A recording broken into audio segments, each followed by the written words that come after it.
Welcome to the Crime for Sleep channel. Let me know where you're watching from and what time it is. And don't forget to like, comment, and subscribe. Story 1. She saw him every day, the man who stood at the corner of her street, always watching. But when she finally confronted him, he only smiled and walked away. The next morning, his shadow remained on the sidewalk perfectly still, perfectly intact. The shadow appeared as a dark silhouette against the pale concrete, cast by no visible body, yet unmistakably human in its outline. It was as if someone had painted it there with the deepest black ink, a perfect cutout of a man standing with hands in pockets, head slightly tilted in observation. The residents of Maple Street in the quiet town of Blackwood stared at it in confusion, some walking around it cautiously, others stopping to take photographs. No one knew what to make of it, least of all Catherine Ellison, the woman who had seen the stranger every day for the past 3 weeks. Detective James Morrill arrived at noon, the quiet hum of his sedan barely disturbing the neighborhood stillness. He stepped out of his car with unhurried movements, his weathered leather shoes pressing into the asphalt as he approached the gathered crowd. His eyes, gray like the sky above, took in the strange sight with professional detachment. 23 years on the force had taught him to observe first, react later. "How long has it been here?" he asked, his voice low and measured, notebook already open in his hand. The pencil made a soft scratching sound against the paper as he noted the date and time. "Since morning," an elderly man replied, leaning on his cane. "My wife noticed it around 6:30 when she was walking our dog." Detective Morrill nodded, then crouched beside the shadow. It had no depth, no texture different from the sidewalk, yet it was clearly there, a perfect absence of light in the shape of a man. He reached out but stopped short of touching it. Something about the shadow seemed almost sacred in its stillness, a monument to something not yet understood. "Has anyone tried to wash it away?" he asked, looking up at the small gathering of neighbors. A woman in a blue cardigan stepped forward. "Mr. Peterson tried hosing it down. Water just passes over it like it's part of the concrete." The detective's attention shifted to Catherine Ellison, who stood slightly apart from the others. Her arms were wrapped tightly around herself, fingers digging into the fabric of her light jacket. There was something in her stance, a tension that spoke of more than mere curiosity. "You've seen something," he stated rather than asked. Catherine's eyes, wide and tinged with something between fear and wonder, met his. "I saw him," she said, her voice barely audible over the whisper of autumn leaves skittering across the road. "The man who left this shadow." The crowd parted as Detective Morrill guided Catherine away from the curious onlookers toward a bench beneath an old oak tree. The wood creaked softly as they sat down, the detective maintaining a respectful distance, his notepad resting on his knee. "Tell me about him," he prompted gently. Catherine stared at her hands, which trembled slightly despite her efforts to keep them still. "He started appearing about 3 weeks ago, always at dusk, always on that corner." She nodded toward the spot where the shadow now lay. "He just stood there watching my house, never moving, never approaching." "Did you report this?" A ghost of a smile touched her lips. To say what? That a man was standing on a public street. He wasn't trespassing. He wasn't threatening me. He was just watching. Detective Morrill nodded, understanding her hesitation. The weight of unspoken fear often kept people silent until it was too late. What did he look like? "Ordinary," Catherine replied, her brow furrowing as she searched for details. "Medium height, medium build, always wore a dark coat even when the days were warm, his face." She paused, struggling. I could never quite see his face clearly. It was like trying to remember someone from a dream. The detective made a note, his pencil moving quietly across the page. And yesterday, what changed yesterday? Catherine's breath caught audibly. I couldn't take it anymore. The constant watching, the feeling of being studied. I walked right up to him and asked what he wanted. Her voice dropped to a whisper. He didn't speak. He just smiled a strange, sad smile and walked away. I followed him to the end of the block, but when he turned the corner, he was gone.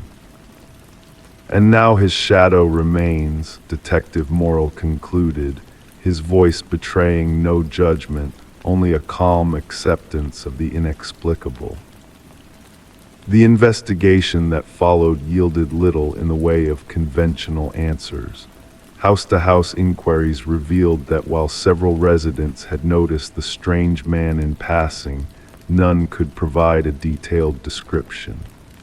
Security cameras from nearby homes had captured nothing but static during the times when Catherine claimed to have seen him. The shadow itself defied scientific explanation. It couldn't be removed by any means, and upon examination, it appeared to be nothing more than a darker variation of the sidewalk's material, as if the concrete itself had changed color in that exact shape. 2 days after the shadow's appearance, a package arrived at Catherine's door. Plain brown paper, no return address, no note inside. Just an old leather-bound journal with yellowed pages filled with spidery handwriting. Detective Morrill sat across from Catherine at her kitchen table as she carefully turned the fragile pages. The soft ticking of the wall clock marked the passing minutes as they pieced together the journal's disturbing contents.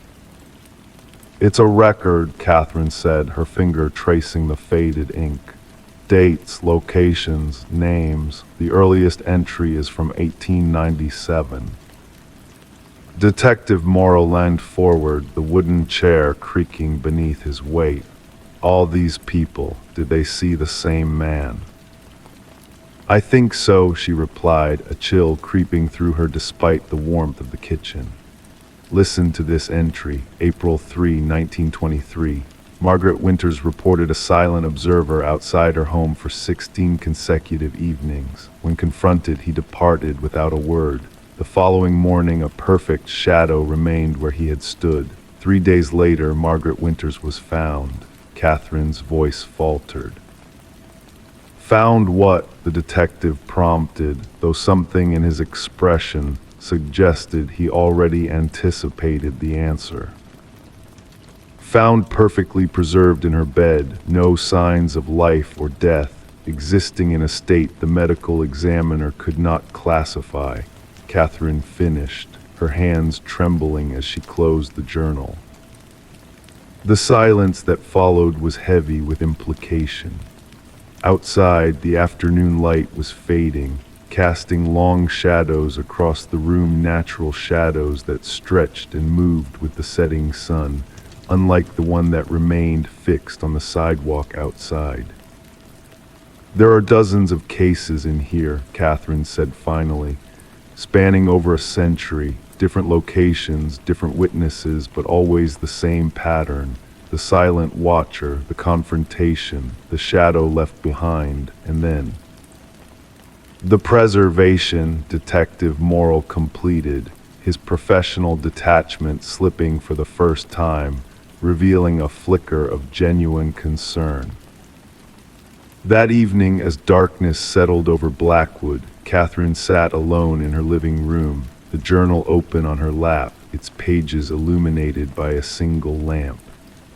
Detective Morrill had advised her to stay with friends or family, but something kept her rooted to her home, a strange acceptance of whatever was to come.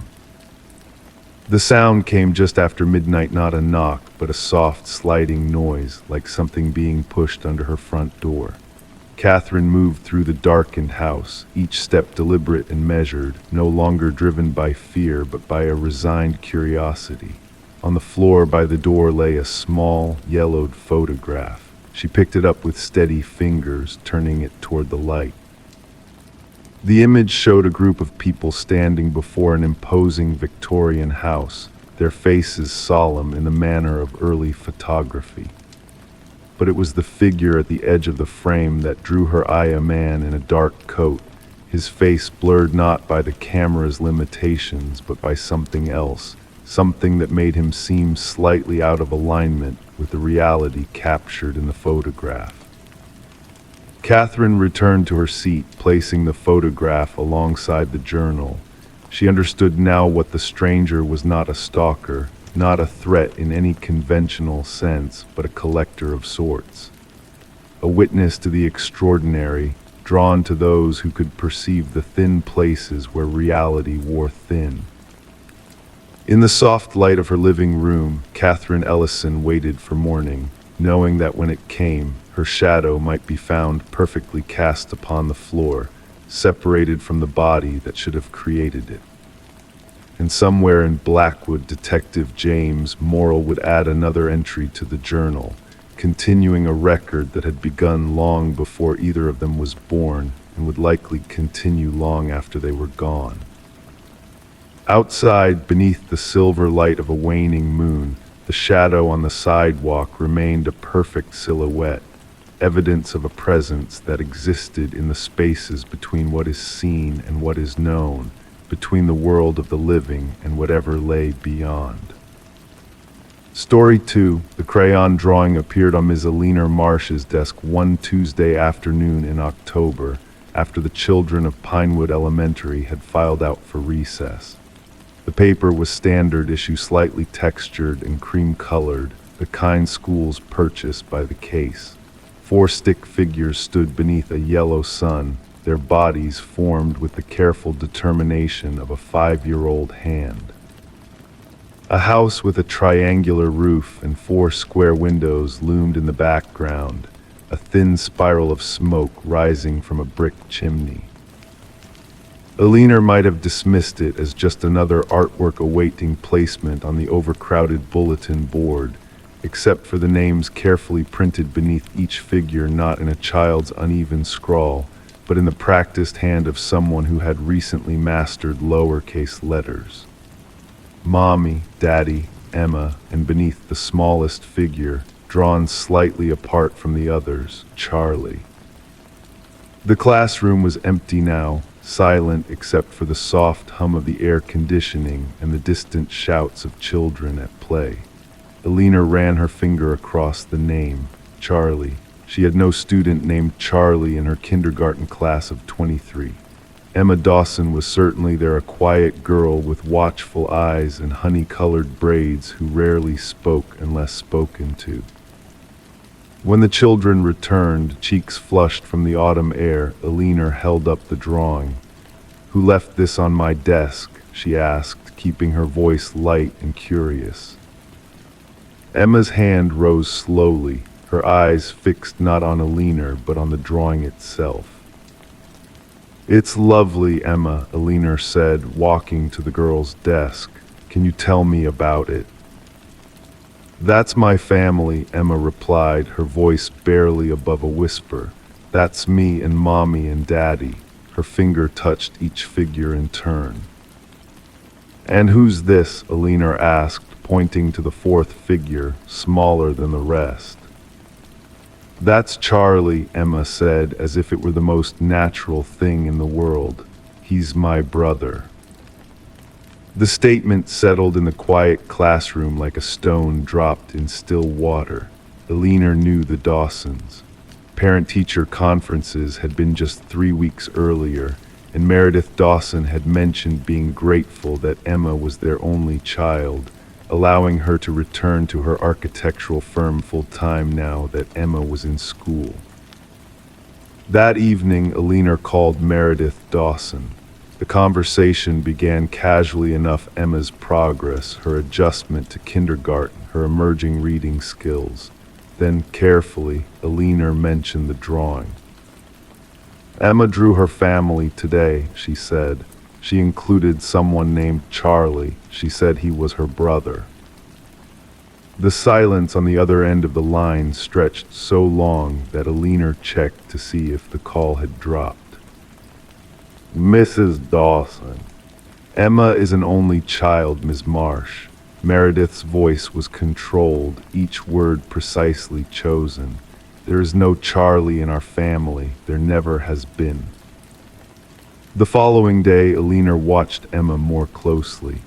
The girl seemed ordinary enough. She played with blocks during free time, ate her lunch of sliced apples and a peanut butter sandwich, and took her turn at the water fountain without pushing or being pushed. During story time, she sat cross-legged like the others, but her eyes sometimes drifted to the empty space beside her, as if watching someone only she could see.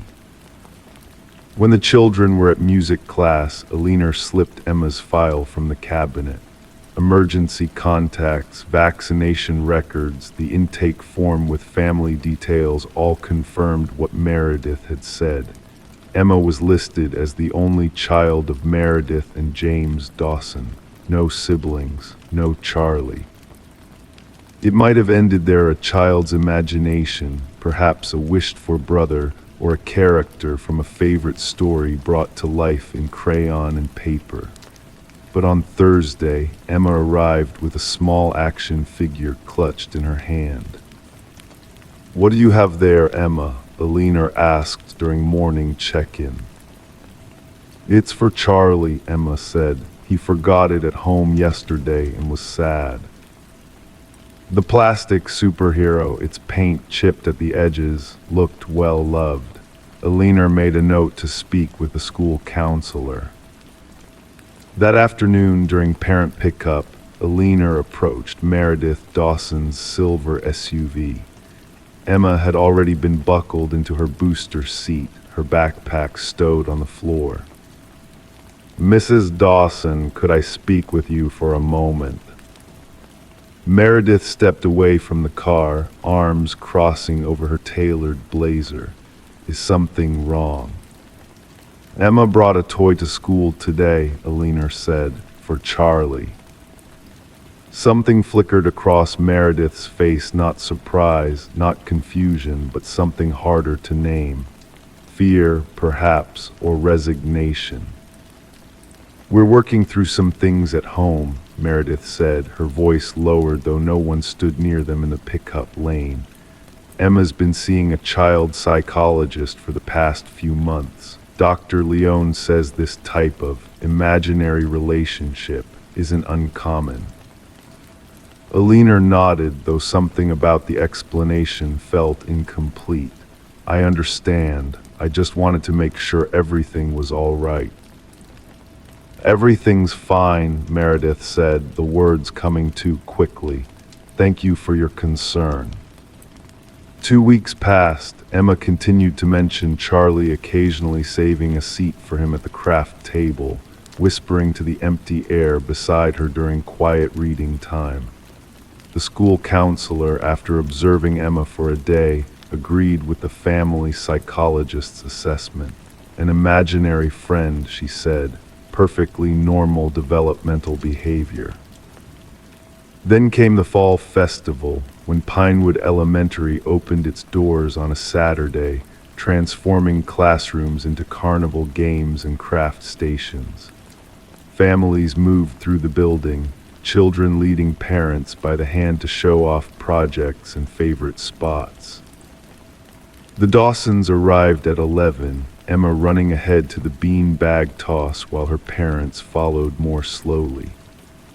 Alina greeted James Dawson for the first time since the start of the school year, noting his tired eyes and the way his hand never left his wife's lower back, as if providing constant support. "Emma's doing wonderfully," Alina told them.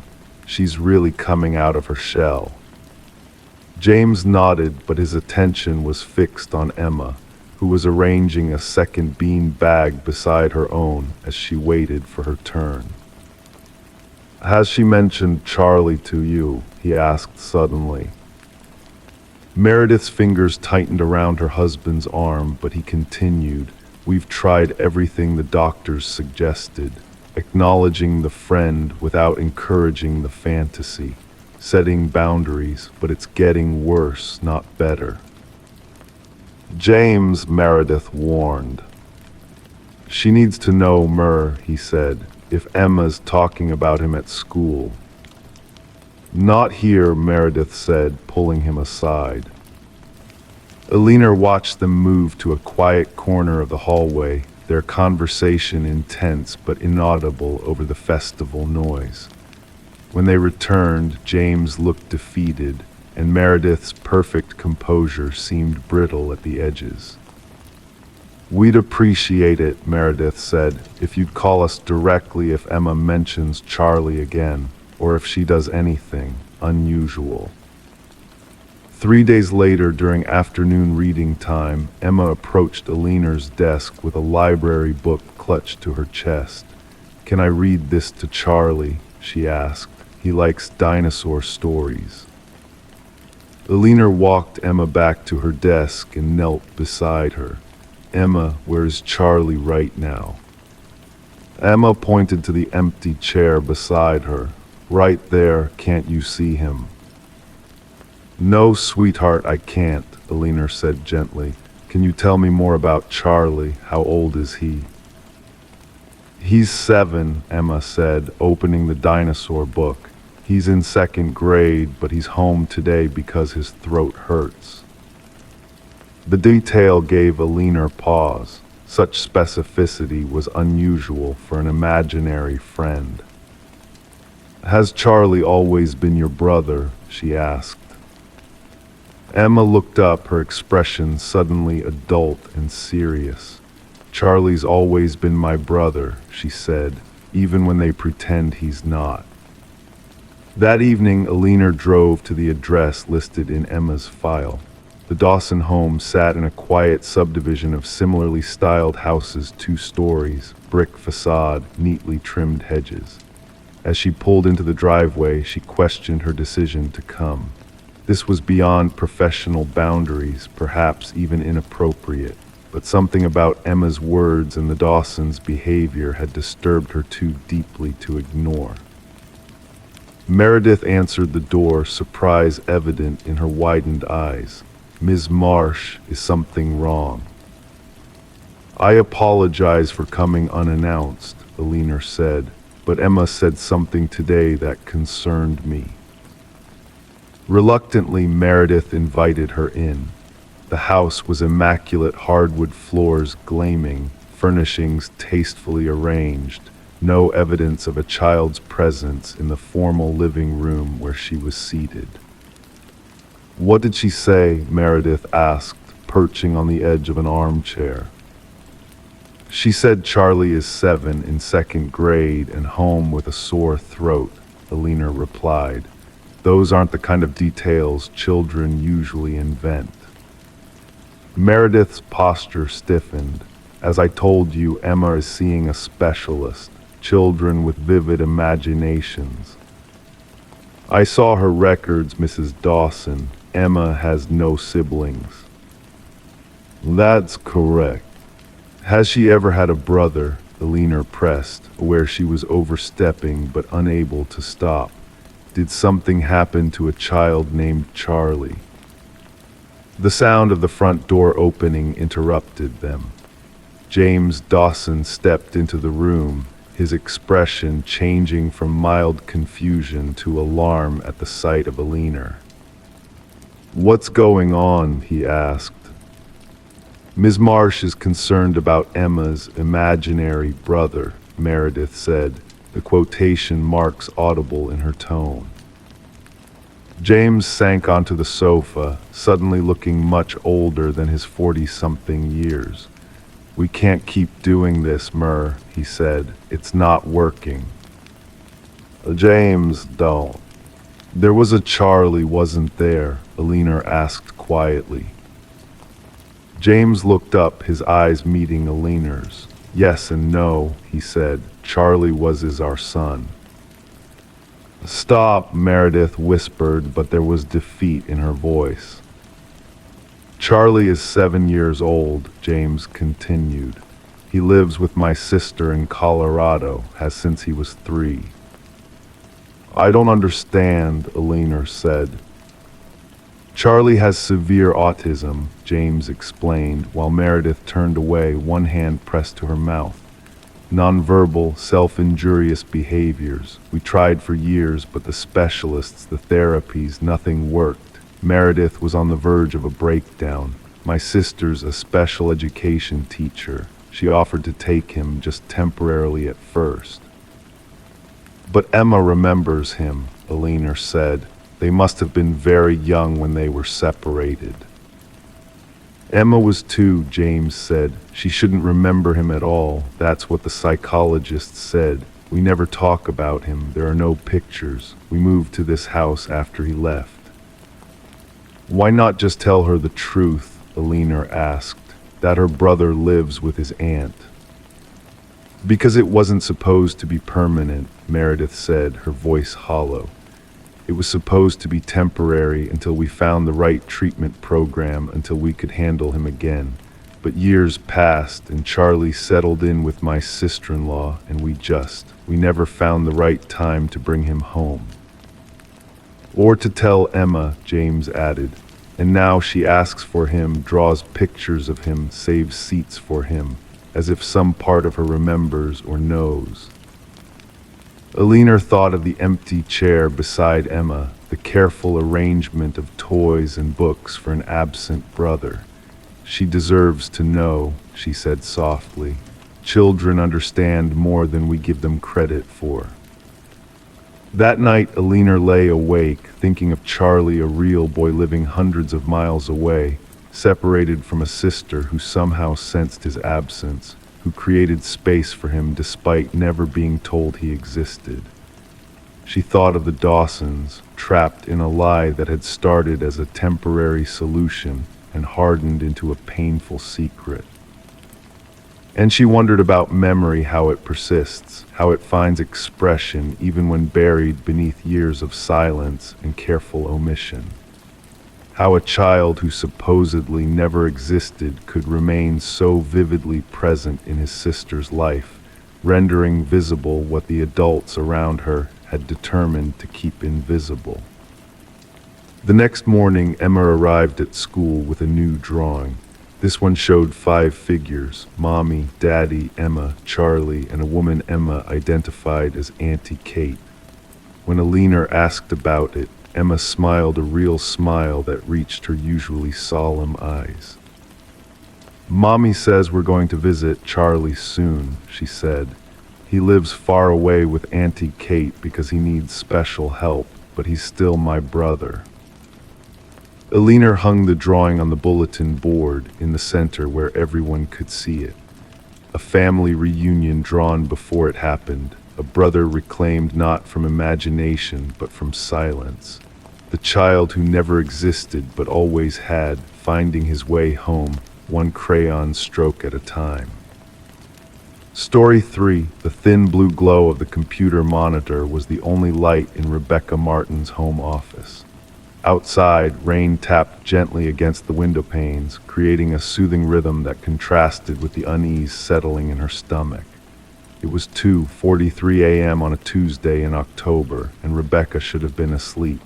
Instead, she sat perfectly still, her face illuminated by footage from her newly installed security system. The previous night, while Rebecca had been at her mother's celebrating a birthday, her home security app had pinged with an alert. Motion detected. Front door. 9:47 p.m. By the time she'd seen the notification and checked the live feed, nothing seemed amiss. But something about it bothered her enough that she couldn't sleep without reviewing the archived footage. Just to be sure, she whispered to herself, the words hanging in the empty room. Rebecca's home was modest but carefully arranged, a 2-bedroom craftsman on the outskirts of Cedar Falls, Iowa, where autumn leaves now carpeted the lawn. She'd lived alone since her divorce 3 years ago, finding comfort in the controlled solitude. Every item had its place. Every routine was carefully maintained. Detective Nathan Fowler would later note in his report how Rebecca's methodical nature made what happened next all the more disturbing. The security footage showed Rebecca's front porch at 9:45 p.m. Nothing unusual at first, just the gentle sway of the porch swing in the evening breeze, the soft glow of the porch light casting long shadows. Then at 9:47, a figure appeared at the edge of the frame. Tall, wearing dark clothing and a mask that covered most of their face. The figure approached the door with purpose, not the hurried movements of a typical burglar, but the confident stride of someone who belonged there. They produced a key, an actual key, and inserted it into the lock. The door opened without resistance. No forced entry, no broken windows, just a clean, quiet entrance that wouldn't disturb the neighbors. Rebecca's breath caught in her throat. She had changed the locks after her divorce. Only she had keys to this house. The intruder moved through Rebecca's home with unsettling familiarity. They didn't search randomly or rummage through drawers. Instead, they walked directly to specific locations: the hallway closet where Rebecca kept financial documents, the kitchen drawer that contained spare keys, the bedroom where her jewelry box sat on the dresser. "They know my house," Rebecca whispered to the empty room. "They know where everything is." Her fingers trembled slightly as she fast-forwarded through the footage. The intruder spent exactly 17 minutes inside before heading toward the front door. Just before exiting, they paused in the entryway where another camera was mounted. Something, perhaps a sound or a notification, made them look up directly into the lens. For a brief moment, their hand reached up and adjusted the mask, which had slipped slightly. In that instant, a portion of their face became visible in the glow of the porch light streaming through the window. Rebecca's coffee mug slipped from her fingers and shattered on the hardwood floor. She didn't notice. She couldn't tear her eyes away from the screen, where her own face was staring back at her from beneath the partially lifted mask. Same eyes, same distinctive mole near her right eyebrow. Same expression of careful concentration she recognized from her own mirror. It was her face, but she had been at her mother's house, 20 miles away, surrounded by family who could verify her whereabouts. Detective Fowler received Rebecca's call at 3:17 a.m. His partner, Detective Elaine Mercer, later described him as unshakable, a 20-year veteran who had seen everything from domestic disturbances to homicides without losing his composed demeanor. But something about this case unsettled him from the beginning. "The footage is clear," Fowler told Mercer as they reviewed it together in the station's dim viewing room the next morning. "It's either the world's most unlikely coincidence, an elaborate mask, or what?" Mercer asked, leaning forward to study the paused frame showing the intruder's partially revealed face. Fowler didn't answer immediately. The resemblance was undeniable, the same facial structure, the same features as the woman who had sat across from them earlier that morning, visibly shaken but articulate as she recounted discovering the footage. "We need to verify her whereabouts," Fowler finally said, "and we need to find out if anyone else had access to those keys." Rebecca's alibi checked out perfectly.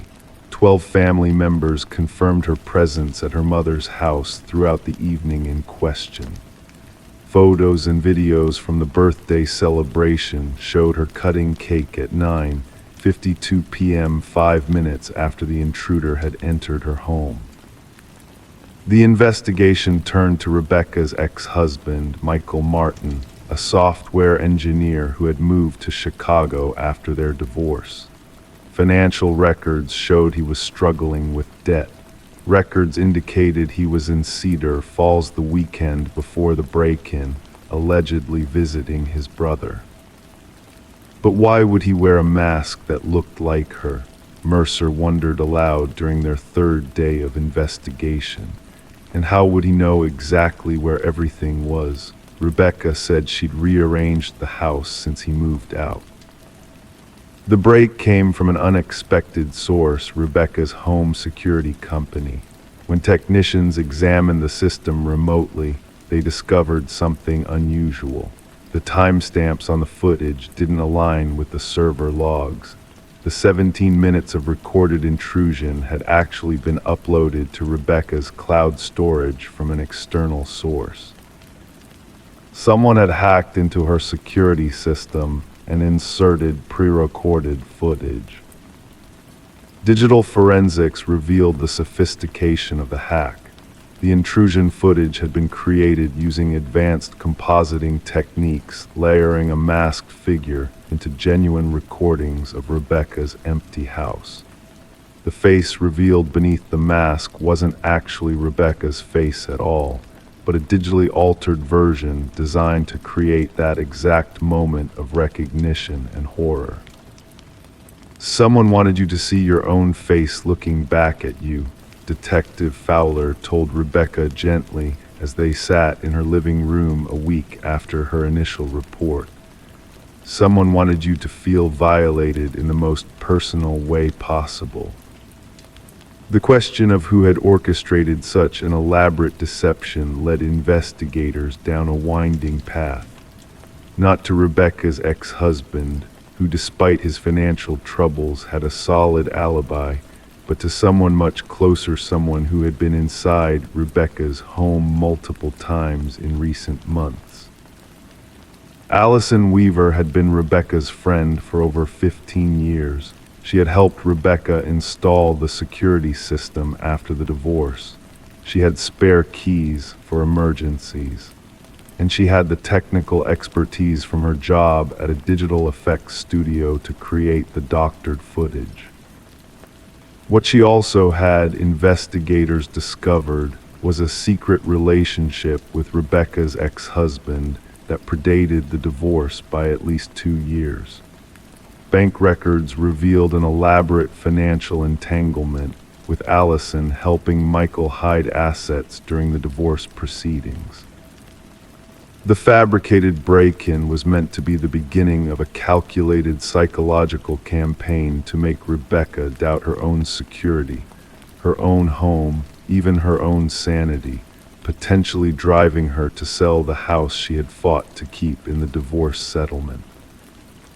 When confronted with the evidence, Allison didn't deny her involvement. Her only comment, recorded in Detective Mercer's notes, was eerily calm. "You don't understand what it's like to see someone else living the life that should have been yours."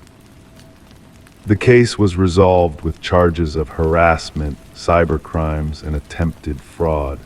But for Rebecca, the legal resolution didn't erase the lingering discomfort.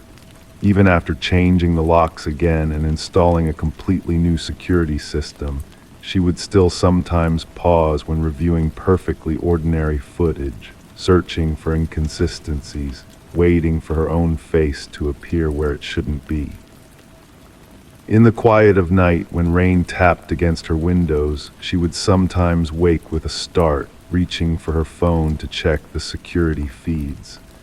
The rational part of her mind knew no one was there. The case was closed, the threat removed. But sometimes, just for a moment, in the thin blue glow of her screen, she couldn't help but wonder about the face that might be looking back. Story 4, the amber glow of the bedside lamp cast long shadows across Eliza Morgan's bedroom.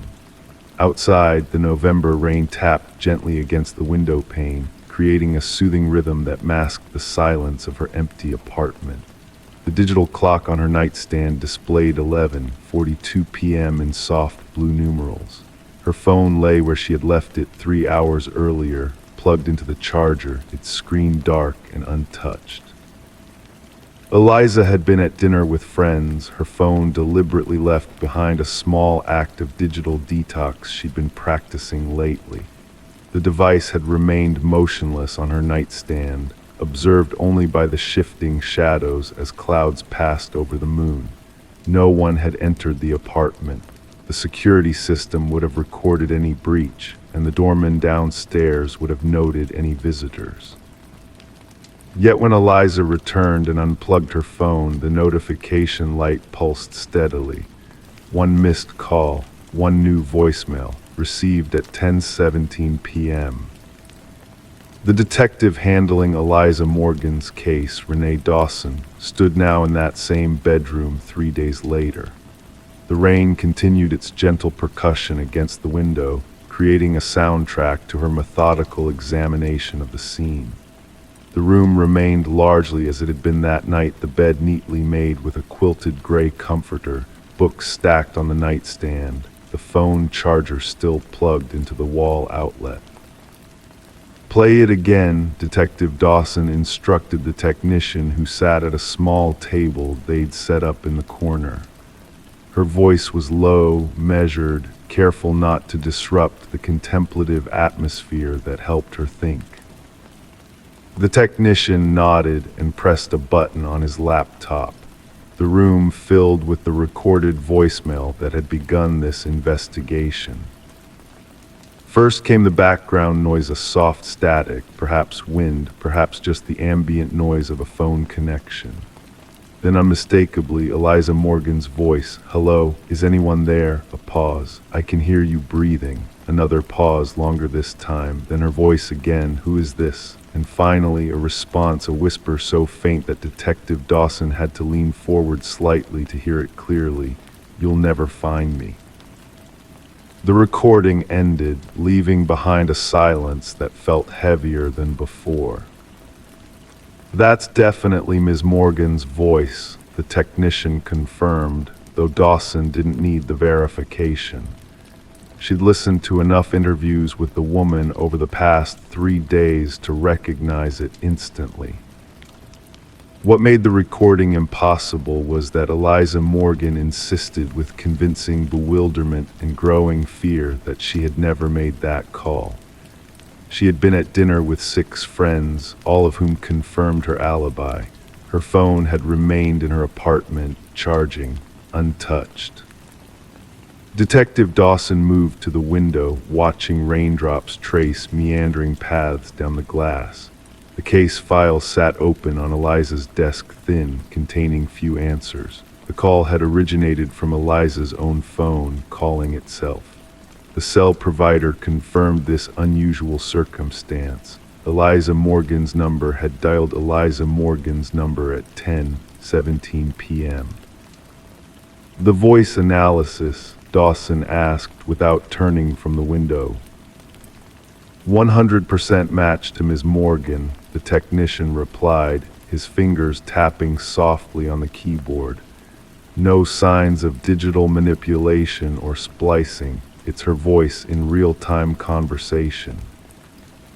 Dawson's reflection nodded in the window glass. The theory of a sophisticated hacking attempt had been their first avenue of investigation. Perhaps someone had remotely accessed Eliza's phone, used recorded samples of her voice, but the technology didn't support that theory. The voice on the recording responded naturally to the whispered voice with appropriate pauses and intonation. It wasn't a collection of spliced recordings. The detective turned back to the room, her gaze settling on the phone that now sat in an evidence bag on the nightstand. A standard smartphone, password protected, with no signs of tampering.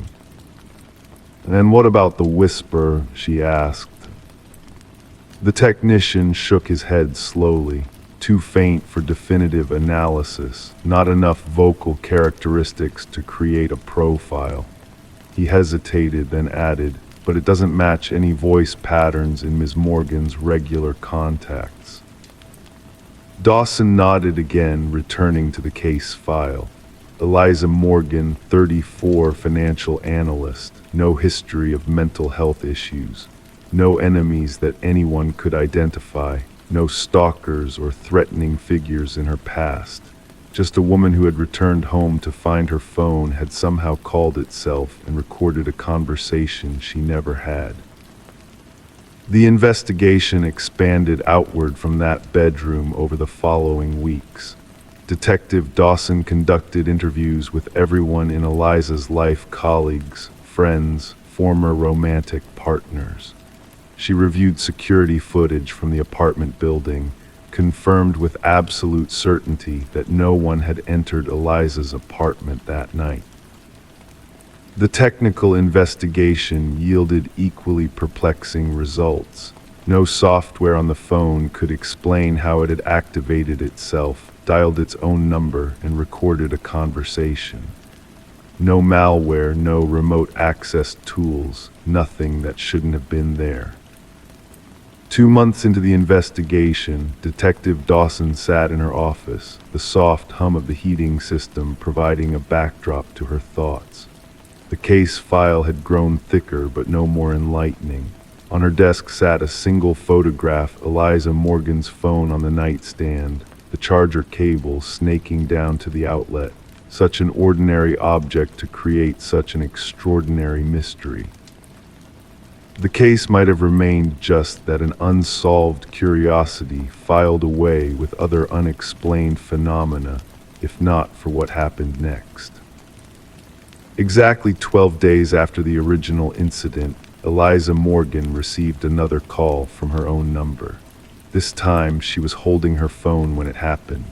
She watched with widening eyes as her own name and number appeared on the screen. With trembling fingers, she had recorded the call using another device. In Detective Dawson's office, the recording played with perfect clarity. Eliza's frightened voice answering, silence on the line, then the whisper, slightly louder this time, "I'm getting closer." And indeed, something was. 3 more calls followed over the next week, each with the same pattern: Eliza's own number calling itself, her voice somehow answering, and the whisper growing incrementally louder, more distinct. The final call came on a Tuesday evening as Detective Dawson sat with Eliza in her apartment, waiting, monitoring. When the phone lit up with Eliza's own number, Dawson herself answered it, putting it on speaker. "Hello," Dawson said firmly. Silence answered her at first, then impossibly, Eliza's voice responded from the phone, "Who is this? Where's Eliza?" Dawson looked up sharply at Eliza Morgan, who sat across from her, eyes wide, mouth firmly closed. She had not spoken. "This is Detective Renee Dawson," she answered steadily. "Who am I speaking with?" A pause, then Eliza's voice from the phone again, sounding confused. "I'm Eliza. Why do you have my phone?" Before Dawson could respond, the whisper cut in no longer a whisper but a clear voice. "Don't believe her. I'm Eliza. She's the imposter." The call disconnected. In the sudden silence of the apartment, Detective Dawson looked at the woman sitting across from her, the woman whose identity had just been called into question by her own voice. The investigation remains open. The phone sits in an evidence locker, occasionally lighting up with calls from itself, conversations between 2 voices that sound identical yet cannot possibly be the same person. And somewhere in the growing case file is a single, troubling question written in Detective Dawson's neat handwriting, which Eliza Morgan is real. Story 5. The Bellflower Inn stood at the edge of Pine Creek, a small town where most businesses closed by 8, and the sheriff's department consisted of exactly 3 deputies and Sheriff Marla Williams. The 3-story Victorian building had been renovated 7 years ago, its faded elegance restored with fresh paint and modern amenities while preserving its historic charm. Room 312, a corner suite on the top floor, had the best view of the mountains and was typically reserved for honeymooners or the occasional business traveler willing to pay extra for the spaciousness and privacy. It was the second week of October when the first complaint about room 312 was filed. A guest named Thomas Burwell, a pharmaceutical sales representative from Minneapolis, had stayed for 3 nights. On the morning of his checkout, he appeared at the front desk with dark circles under his eyes and his suitcase gripped so tightly his knuckles had turned white. "Something's wrong with that room," he told the receptionist, his voice barely above a whisper. "I woke up this morning and the bed was on the opposite wall. The bathroom door was on the left side instead of the right." The receptionist, Danielle Morris, had smiled politely and assured him that no, the room had not been rearranged overnight. Perhaps he was disoriented from sleep or the unfamiliar surroundings. Burwell had insisted, his voice rising slightly, that he wasn't crazy or confused. He'd left without further argument, but the incident was noted in the hotel's log. 3 weeks later, another guest, Lisa Chen, a photographer from Seattle, requested to change rooms after just one night in 312. She claimed her belongings had been moved while she slept. The most disturbing detail, a handwritten note she found on the dresser that simply read, "Stop trying to leave." Sheriff Williams considered it a simple prank, likely from a hotel employee with too much time on their hands. The hotel manager, Robert Pearson, assured her that they would handle it internally. After all, small towns like Pine Creek relied on tourism, and the Bellflower Inn was one of their primary attractions. Bad publicity was the last thing they needed. The third incident couldn't be dismissed so easily. A couple from Portland had booked room 312 for a week-long stay. On their third night, the husband, James Holloway, woke to find the room completely rearranged, the dresser blocking the door, the television mounted on what had previously been a solid wall, and the window looking out onto a street that didn't exist in Pine Creek. His wife, Elena, had been sleeping deeply and hadn't noticed anything unusual until she woke to his panicked breathing. Like the previous guests, they found a note on the dresser, "Stop trying to leave." They checked out immediately. By November, rumors about room 312 had begun to circulate through Pine Creek. Some locals suggested the hotel was haunted, while others proposed more practical explanations, gas leaks causing hallucinations, or perhaps an elaborate marketing scheme to attract thrill seekers. The Bellflower Inn temporarily closed the room, citing plumbing issues that required extensive repairs. Sheriff Williams, however, couldn't shake her unease about the situation. 26 years in law enforcement had honed her instincts, and something about these incidents felt deliberate rather than supernatural. After the Holloway's experience, she quietly opened an informal investigation, careful not to alarm the townspeople or damage the hotel's reputation. Her first step was interviewing the hotel staff. The night manager, Ernest Bellamy, had worked at the Bellflower for nearly 15 years. His thin frame and perpetually stooped shoulders gave him the appearance of someone carrying an invisible weight. During their conversation in the sheriff's office, a small room with windows that rattled when the wind blew from the north, Bellamy revealed that he had master key access to all rooms, but insisted he never entered occupied rooms without permission, except in emergencies. "Have there been any former employees who left under difficult circumstances?" Sheriff Williams asked, her pen hovering above her notepad. Bellamy hesitated, his fingers tracing the rim of his coffee cup. "There was one, Martin Cole. He was our maintenance supervisor until about 8 months ago. Robert had to let him go after a guest complained about finding him in their room when they returned from dinner." This was the first promising lead. Sheriff Williams requested Martin Cole's employment records and address. She learned he now lived in an apartment complex on the outskirts of town, a gray building with peeling paint and a perpetually empty parking lot. Meanwhile, the Bellflower Inn remained open, though room 312 stayed vacant. Robert Pearson had called in a local contractor to check for structural issues, gas leaks, or anything that might explain the strange occurrences. The contractor found nothing unusual. An electrician examined the wiring, also finding everything in working order. Sheriff Williams visited Cole's apartment on a Tuesday afternoon. No one answered her knock, but a neighbor informed her that Cole rarely seemed to be home, despite his car often being in the parking lot. She left her card wedged in the doorframe. That evening, while reviewing security footage from the hotel's hallways, she noticed something peculiar.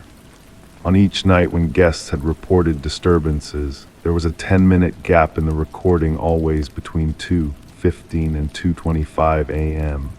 The hotel's security system was basic, but this kind of regular interruption suggested intentional tampering rather than technical glitches.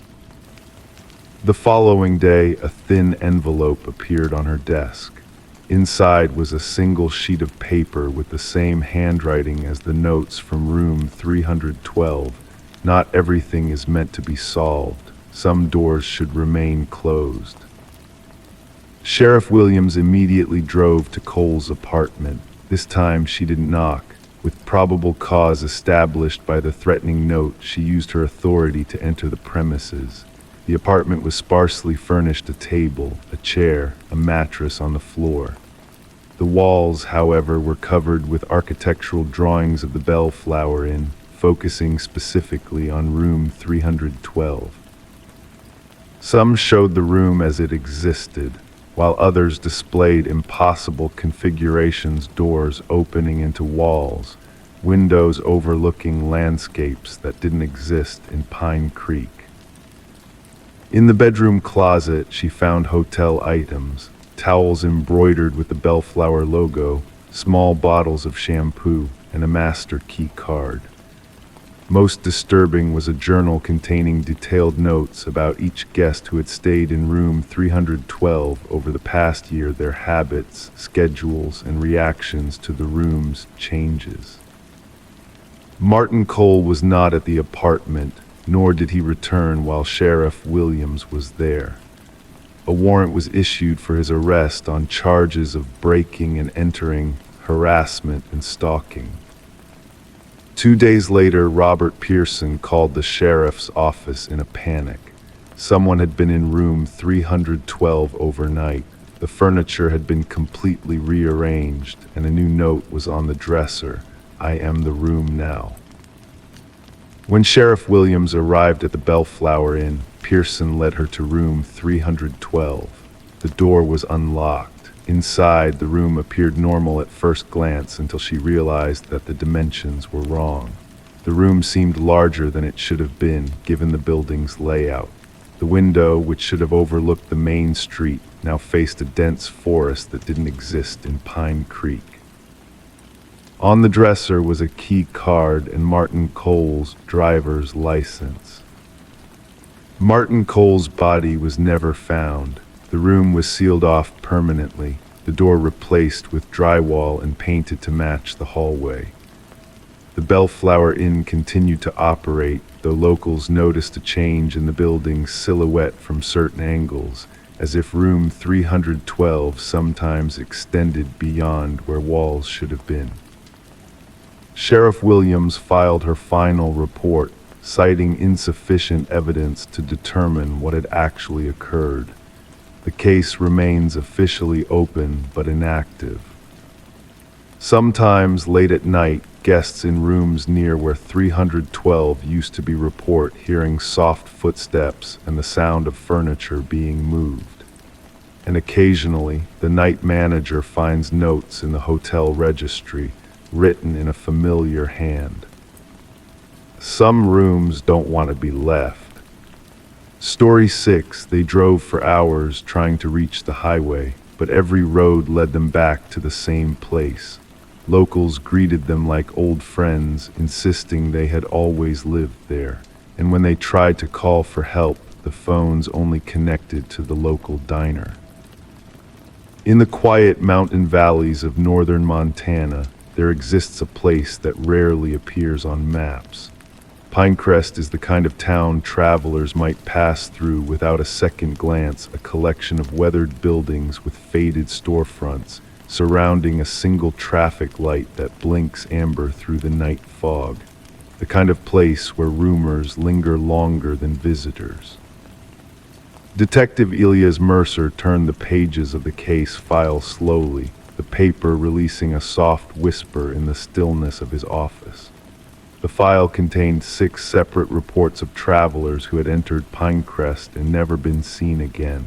Not in the conventional sense of disappearances, there were no bodies, no evidence of violence. Instead, something far more disturbing had occurred. They had seemingly been absorbed into the town itself. The first case landed on his desk 3 years ago.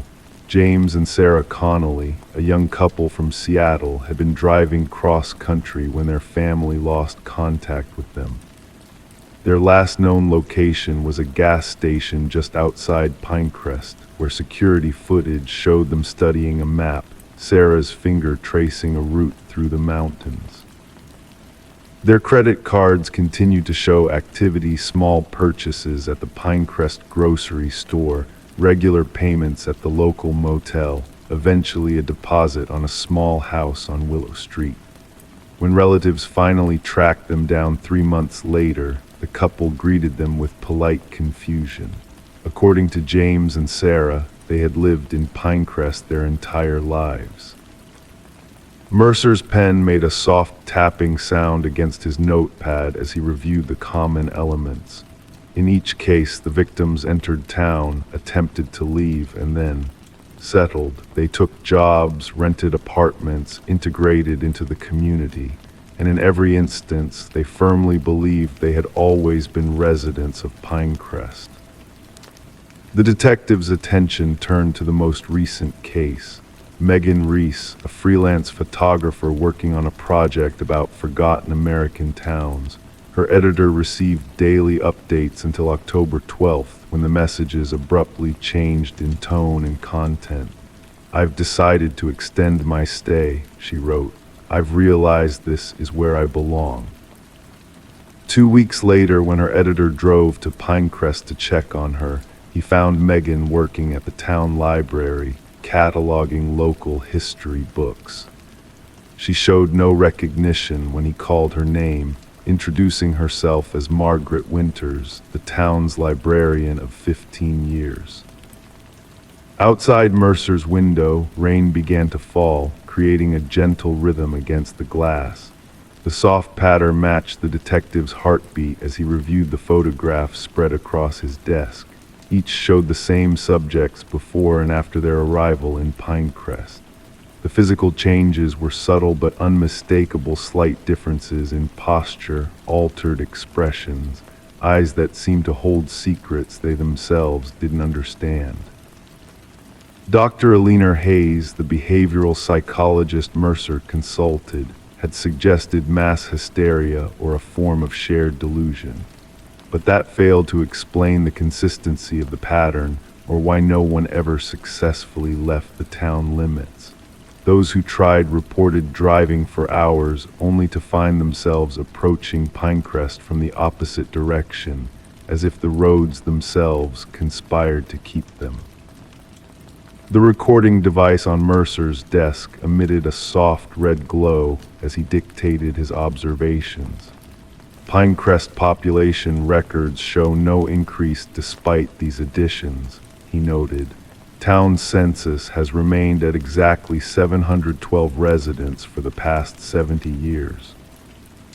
When Mercer first visited Pinecrest, he had been struck by the town's peaceful atmosphere. The air carried the scent of pine and wood smoke. Residents nodded politely as he passed. Nothing seemed immediately sinister, just a quiet mountain community where everyone seemed to know their place. It was only during his third visit that he noticed how the locals watched him, their eyes following his movements with a patient, knowing expression, as if they were simply waiting. At the diner on Main Street, Mercer had interviewed the waitress, a woman named June who moved with unhurried grace between the tables. "Do you ever leave Pinecrest?" he had asked her.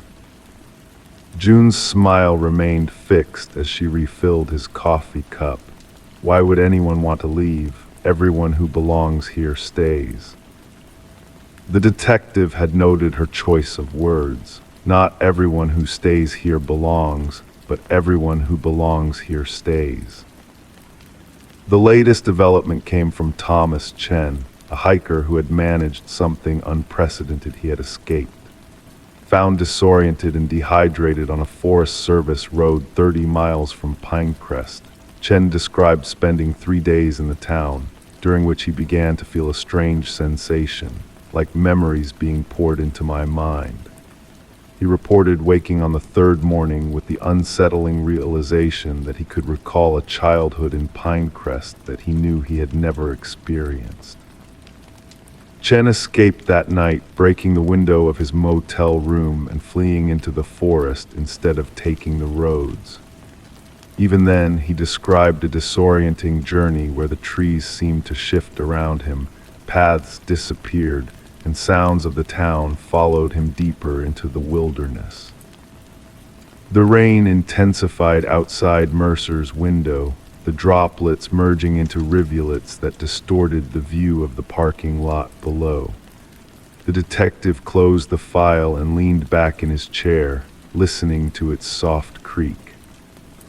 What made Pinecrest different from other towns? Mercer had investigated the history, finding nothing remarkable. A logging community established in 1892, briefly prosperous, then settled into quiet decline as the industry moved elsewhere. No unusual geological features, no significant historical events, just an unremarkable town that somehow managed to claim people as its own. The town's water supply had been tested, air quality monitored, soil samples analyzed. Nothing explained the phenomenon. The only consistent factor was the fog that rolled in most evenings, drifting through the streets like a living thing, enveloping buildings in its gentle embrace. Mercer made his decision. Tomorrow he would return to Pinecrest. This time he would stay longer, perhaps long enough to feel whatever influence had affected the others. He would need to be careful, maintain his awareness of who he was and why he had come. Perhaps understanding would come only from experiencing the process firsthand. That night, as he packed his car for the journey, Mercer felt an unexpected sense of anticipation. Not fear, but something closer to curiosity. Or perhaps, though he wouldn't have admitted it aloud, a kind of longing. 3 weeks later, Detective Anna Harris stood in Elias Mercer's empty office, reviewing the notes he had left behind. His last recorded message described entering Pinecrest, checking into the small motel on Elm Street, and planning to interview residents the following day. There had been no further communication. When Harris traveled to Pinecrest herself, she found Mercer sitting on the porch of a blue house near the town square. He looked up from his newspaper and smiled politely as she approached. "Can I help you?" he asked, his voice carrying the unhurried cadence of someone who had never known the urgency of city life. Elias Mercer. Harris showed him his badge, his ID. The man who had been Detective Mercer studied the identification with mild interest. "I'm sorry, you must have me confused with someone else," he said. "My name is Edward Miller. I've lived in Pinecrest all my life." As Harris drove away from the town, glancing repeatedly in her rearview mirror at the diminishing cluster of buildings, she couldn't shake the feeling that the fog creeping down from the mountains was following her car. And somewhere in the back of her mind, a small voice wondered what it might be like to belong so completely to to a place that it would never let you go. In her report, filed 3 days later, Harris recommended that signs be posted on roads leading to Pinecrest, warning travelers not to stop. But when highway crews went to install them, they couldn't locate the town. The roads that should have led there now curved through empty valleys, as if Pinecrest had never existed at all. Sometimes on foggy nights, travelers report seeing lights in those valleys, and if you listen carefully, you might hear the soft chime of a single traffic light, blinking amber in the darkness, welcoming you home. Story 7, she found an old notebook at a thrift store, its pages blank and dusty. But as she began writing in it, she noticed something chilling.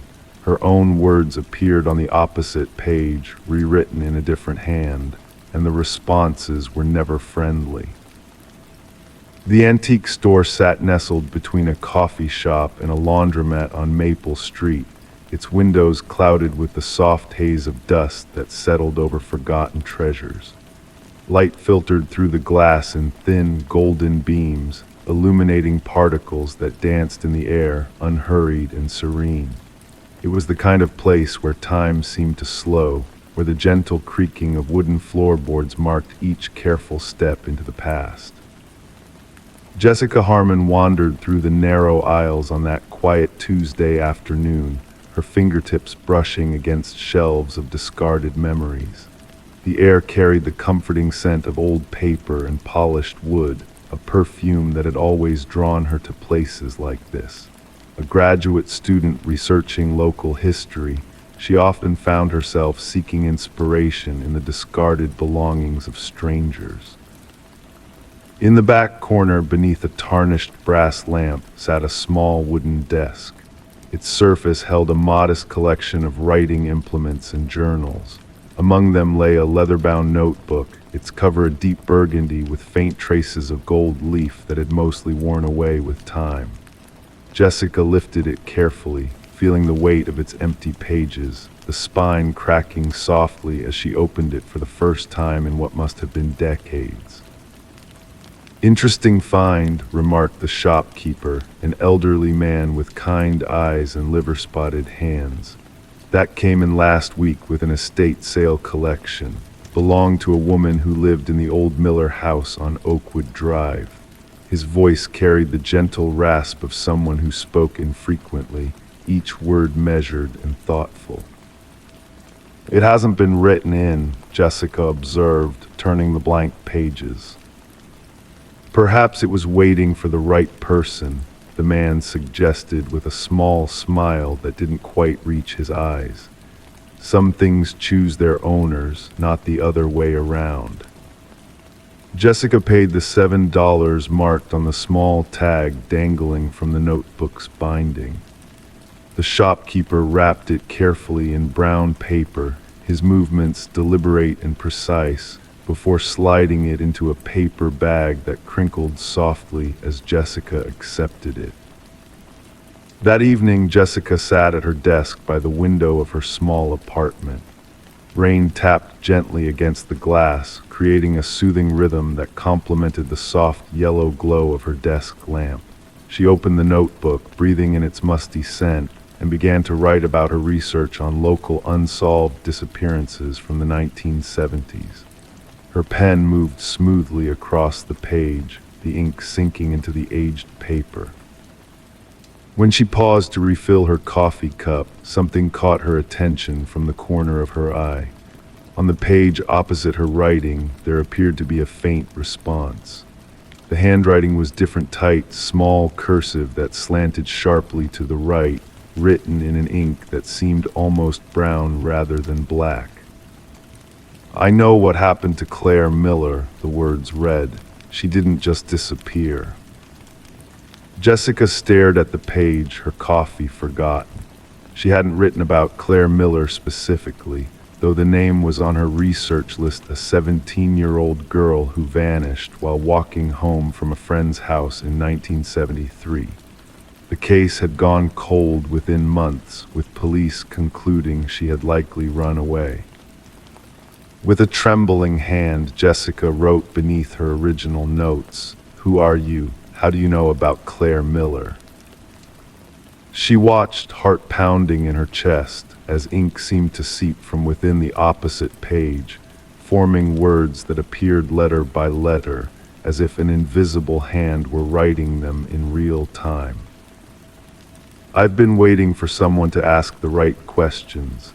Claire didn't run away. She saw something she shouldn't have seen. I knew her. I knew them all." Detective Marcus Reynolds sat across from Jessica in the police station, his office illuminated by the harsh fluorescent lighting that cast unflattering shadows across his tired face. The notebook lay between them on the desk, closed and innocent-looking. "Miss Harmon," he said, his voice carrying the weight of 26 years on the force, "I understand your concern, but what exactly do you expect us to do with this?" His finger tapped lightly on the leather cover. "I know how it sounds," Jessica replied, the lack of sleep evident in the dark circles beneath her eyes. "But the information in there about Claire Miller, about Thomas Wyatt, about Sarah Kingsley, it's details that were never released to the public. Whoever wrote these responses knows things only the investigators or," she hesitated, "or the perpetrator would know." Reynolds sighed, the sound filling the small room. Cold cases from the 70s aren't exactly a priority these days, and we can't launch an investigation based on writing that appears in a notebook. He leaned forward, his chair creaking slightly under the shift in weight. "Have you considered that perhaps you're writing these responses yourself, subconsciously?" Jessica shook her head, her frustration evident in the tightness of her jaw. "I had the handwriting analyzed by a professor in the linguistics department. It's not mine, and the ink is different, older, with chemical compounds that aren't used in modern pens." Something in her certainty gave Reynolds pause. He had seen enough in his career to know that sometimes the inexplicable deserved attention. "Leave the notebook with me," he finally said. "I'll have our forensics team look at it, though I can't promise anything." 3 days passed before Jessica received a call from Reynolds asking her to return to the station. She found him in the same office, but his demeanor had changed. The notebook sat open on his desk, and beside it lay several old case files, their yellow folders contrasting with the white pages of more recent reports. "The information in these responses," Reynolds began without preamble, "matches details from our files that were never made public." He ran a hand through his graying hair, a gesture that betrayed his discomfort. "The location where Claire Miller's bracelet was found, the specific words left in a note at the Wyatt scene, these aren't things anyone outside the investigation would know." "Then you believe me?" Jessica asked, hope rising in her voice. "I believe there's something here we can't explain," Reynolds admitted reluctantly. "We've opened a review of these cases, starting with Claire Miller. The notebook mentions a name, Robert Ellington. He was questioned briefly at the time, but had an alibi. He's still alive, living about an hour from here." Jessica felt a chill run down her spine. The notebook mentioned him specifically. "I don't remember writing his name." Reynolds nodded, turning the notebook toward her. On a page she didn't recognize was a detailed description of a man with hands that always smelled of linseed oil and turpentine, who lived in a yellow house with green shutters, and who watched the girls walk home from school. The investigation into Robert Ellington moved slowly at first, then with gathering momentum as old evidence was re-examined and new connections made. The notebook continued to provide details, some vague, others unnervingly specific, about locations, habits, and conversations from nearly 50 years ago. During a search of Ellington's current residence, investigators discovered a hidden room in his basement, its walls lined with paintings. But it wasn't the artwork that caused the seasoned detective to call for backup immediately. It was what they found behind the canvas of one particular painting, a collection of personal items belonging to girls who had disappeared between 1970 and 1976. Claire Miller's silver bracelet was among them, still bearing the engraved message from her parents, "To our brightest star." As Ellington was taken into custody, Jessica sat alone in her apartment, the notebook open before her. She had written a simple question: "Who are you? Why did you help me find the truth?" The response appeared slowly, the brown-tinged ink spreading across the page in that same tight, slanted handwriting. "My name was Margaret Ellington. I was Robert's first victim, though no one ever looked for me. My brother took my life in our yellow house with green shutters in 1969 and hid my body in the walls that he later covered with his paintings. I couldn't leave this world while he remained free to hurt others. Thank you for listening when no one else would. I can rest now." The final page of the notebook remained blank after that night.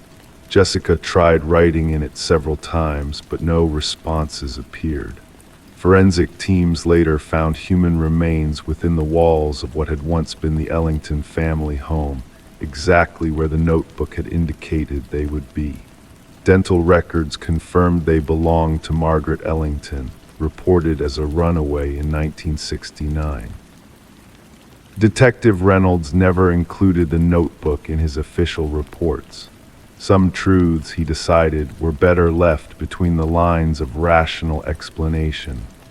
The case was closed, justice delivered through conventional means, DNA evidence, witness statements, and thorough police work.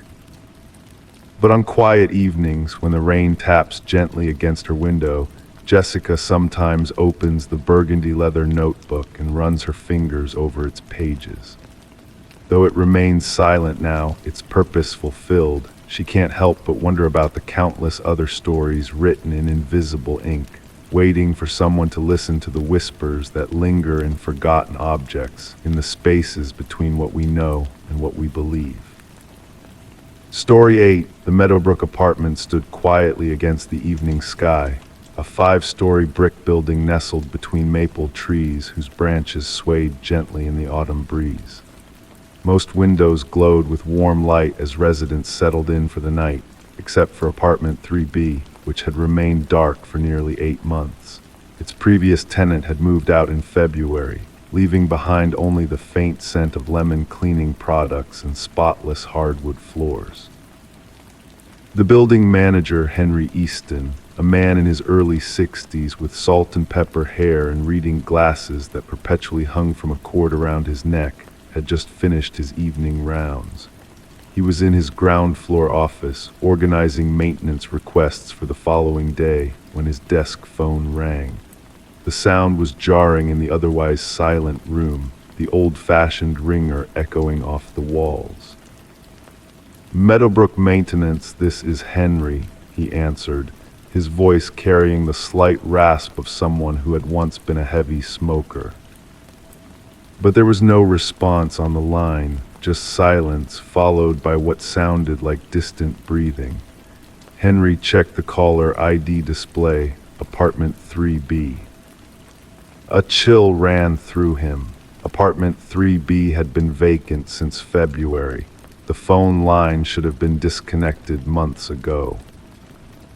"Hello, is anyone there?" he asked, pressing the receiver closer to his ear. The line went dead. Henry placed the receiver back in its cradle slowly, his brow furrowed in confusion. He pulled open his desk drawer and retrieved the master key ring, each key labeled with a small plastic tag.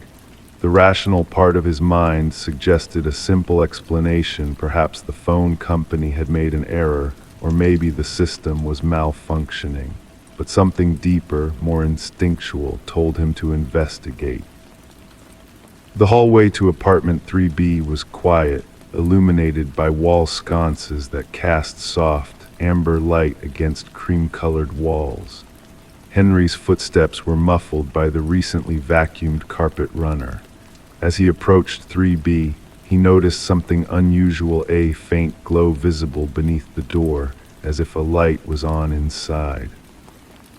He knocked 3 times, the sound echoing down the empty corridor. "Hello, building management. Is anyone in there?" No response came from inside the apartment. Henry inserted the key into the lock. It turned smoothly, and the door swung inward without a sound.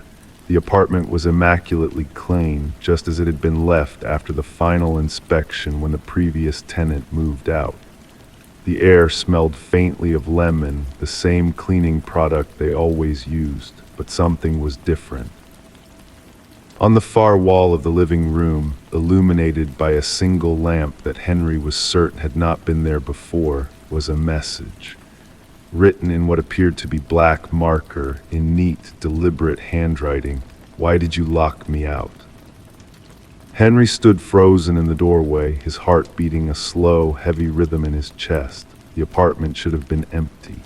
No one had access except maintenance staff, and the message, it made no sense. There had been no tenant locked out. The previous occupant, a young woman named Eliza Mercer, had moved cross-country for a new job. She had turned in her keys herself, shaking Henry's hand before driving away in a moving truck. Detective Sarah Chen arrived 40 minutes later.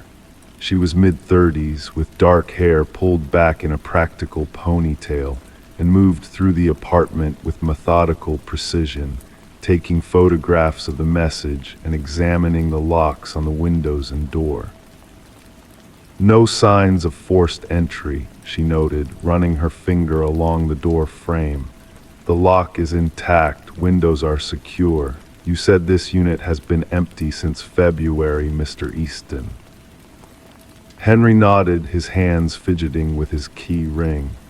"Eliza Mercer moved out February 12th. We did a complete cleaning and inspection. The apartment's been shown to prospective tenants a few times, but it's been vacant otherwise." "And who has access to the unit?" Detective Chen asked, her voice calm and measured as she made notes in a small, leather-bound notebook. "Just maintenance staff and myself, 3 people total. We keep strict records of key access." Detective Chen nodded, her pen moving smoothly across the page. "Tell me about Eliza Mercer." Henry described her as he remembered. 27 years old, worked in graphic design, lived alone, quiet but friendly. She had rented the apartment for almost 3 years before accepting a job in Seattle. Nothing unusual about her departure. "Did she leave any forwarding information, contact details?" Chen asked.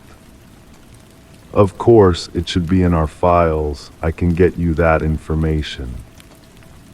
As they spoke, a technician from the phone company arrived, examining the apartment's telephone. After several minutes of testing, he looked up with a puzzled expression. "This line was disconnected in February," he confirmed, "but there's something strange. According to our system, a 3-minute call was placed from this number to the building office at 9:47 p.m. tonight." Detective Chen's eyes narrowed slightly. "How is that possible if the line is disconnected?" The technician shook his head slowly. "It shouldn't be, unless someone reconnected it manually, which would require access to both the apartment and the building's telecommunications room."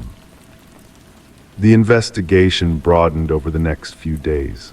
Security footage from the building's entrance and hallways was reviewed, revealing nothing unusual: no unauthorized entries, no unexplained visitors to apartment 3B. The handwriting analysis of the wall message proved inconclusive. The phone line anomaly remained unexplained. Detective Chen contacted Eliza Mercer using the forwarding information Henry had provided. The call connected to a graphic design firm in Seattle, where the receptionist confirmed that Eliza had indeed been hired in February but never arrived for her first day. Concerned, they had tried to contact her but received no response. They assumed she had changed her mind about the position. This revelation shifted the investigation dramatically. Detective Chen ordered a more thorough search of apartment 3B in the back of the closet in the main bedroom. Forensic technicians discovered a small area where the baseboard appeared newer than the surrounding wood. When removed, they found a space in the wall and inside, a journal belonging to Eliza Mercer. The journal's final entry was dated February 10th, 2 days before she supposedly moved out. I can't shake the feeling that someone has been in my apartment while I'm at work. Things are slightly moved. I hear footsteps above me at night, but the upstairs apartment is supposed to be empty. I've asked Henry about it twice, but he insists no one is up there. I'm looking forward to my fresh start in Seattle, away from whatever is happening here. Just 2 more days. Further investigation revealed that the moving truck Eliza had supposedly driven away in had never been rented in her name. Her cell phone records showed no activity after February 11th. Her bank accounts remained untouched. Eliza Mercer had not moved to Seattle. She had vanished. The search of the building intensified. Forensic teams examined every vacant unit, including the apartment above 3B. Nothing unusual was found until they reached the building's basement storage area, where each tenant was assigned a small cage-like storage unit. In Unit 3BS, beneath several sealed moving boxes labeled with Eliza's name, investigators discovered disturbed concrete, newer than the surrounding floor. Ground-penetrating radar indicated something beneath the surface. When the concrete was removed, they found Eliza Mercer. The investigation eventually led to a maintenance worker who had been employed at Meadowbrook for less than a year before Eliza's disappearance. Cell phone records placed him near the building on the night she vanished. A search of his apartment revealed photographs of Eliza taken without her knowledge and a key to her apartment that had been reported missing months before. The man confessed to developing an obsession with Eliza, entering her apartment when she was away, and ultimately confronting her when he learned of her plans to move. After her death, he had used his access and knowledge of the building to create the illusion that she had moved away normally, even posing as her during the final walkthrough with Henry. But something had troubled him in the months that followed the sense that Eliza was still somehow present in apartment 3B. He claimed to hear her voice, feel her watching him. In a moment of delusion or guilt, he had reconnected the phone line and written the message on the wall, a manifestation of his deteriorating mental state. Henry Easton still manages the Meadowbrook Apartments. The building continues its quiet existence, with new tenants eventually moving into apartment 3B, unaware of its history. But sometimes, late at night, the phone in the management office rings. When Henry answers, there is only silence on the line, and the caller ID always shows the same thing, apartment 3. To this day, Henry never tells the new tenants why he insists on personally checking their phone lines every month, or why he sometimes pauses in the hallway outside their door, listening. He simply explains it away as routine maintenance, all while wondering if some tenants never truly leave, even after they're gone. Story 9. During renovations at the old mansion, they uncovered a room no one had seen before. Dust-covered furniture, old books, and a photo album filled with images of people they had never met. But one photograph was different. It showed their own faces, smiling from a time they had never lived. The discovery happened on a Tuesday in late October, when the autumn light slanted golden through the tall windows of Blackwood Manor. The renovation crew had been working for weeks on the 19th century estate, carefully peeling back layers of wallpaper and restoring the ornate moldings that had once made this place the crown jewel of Chester County. Michael Thorne, the lead contractor, had been in this business for over 20 years, but something about this particular house made the hair on his arms stand up. Not in a dramatic way, just a persistent feeling, like the sensation of being watched when you're alone in a room. He would often catch himself pausing in the middle of measurements, turning to look over his shoulder at nothing in particular. On that Tuesday, as Michael was examining the wood paneling in the East Wing's corridor, his fingers detected what architects call a cold joint, a place where the continuous flow of design is interrupted. He pressed against the panel, feeling it give ever so slightly, as if it wanted to reveal its secret. "Dave, can you bring me the pry bar?" Michael called to his assistant, his voice echoing against the high ceilings. The sound carried differently here than in other parts of the house hollow, somehow fuller, as if bouncing off spaces that shouldn't exist. With careful pressure, they eased the panel away from the wall. Behind it wasn't the expected support beam or plumbing access, but a narrow doorway.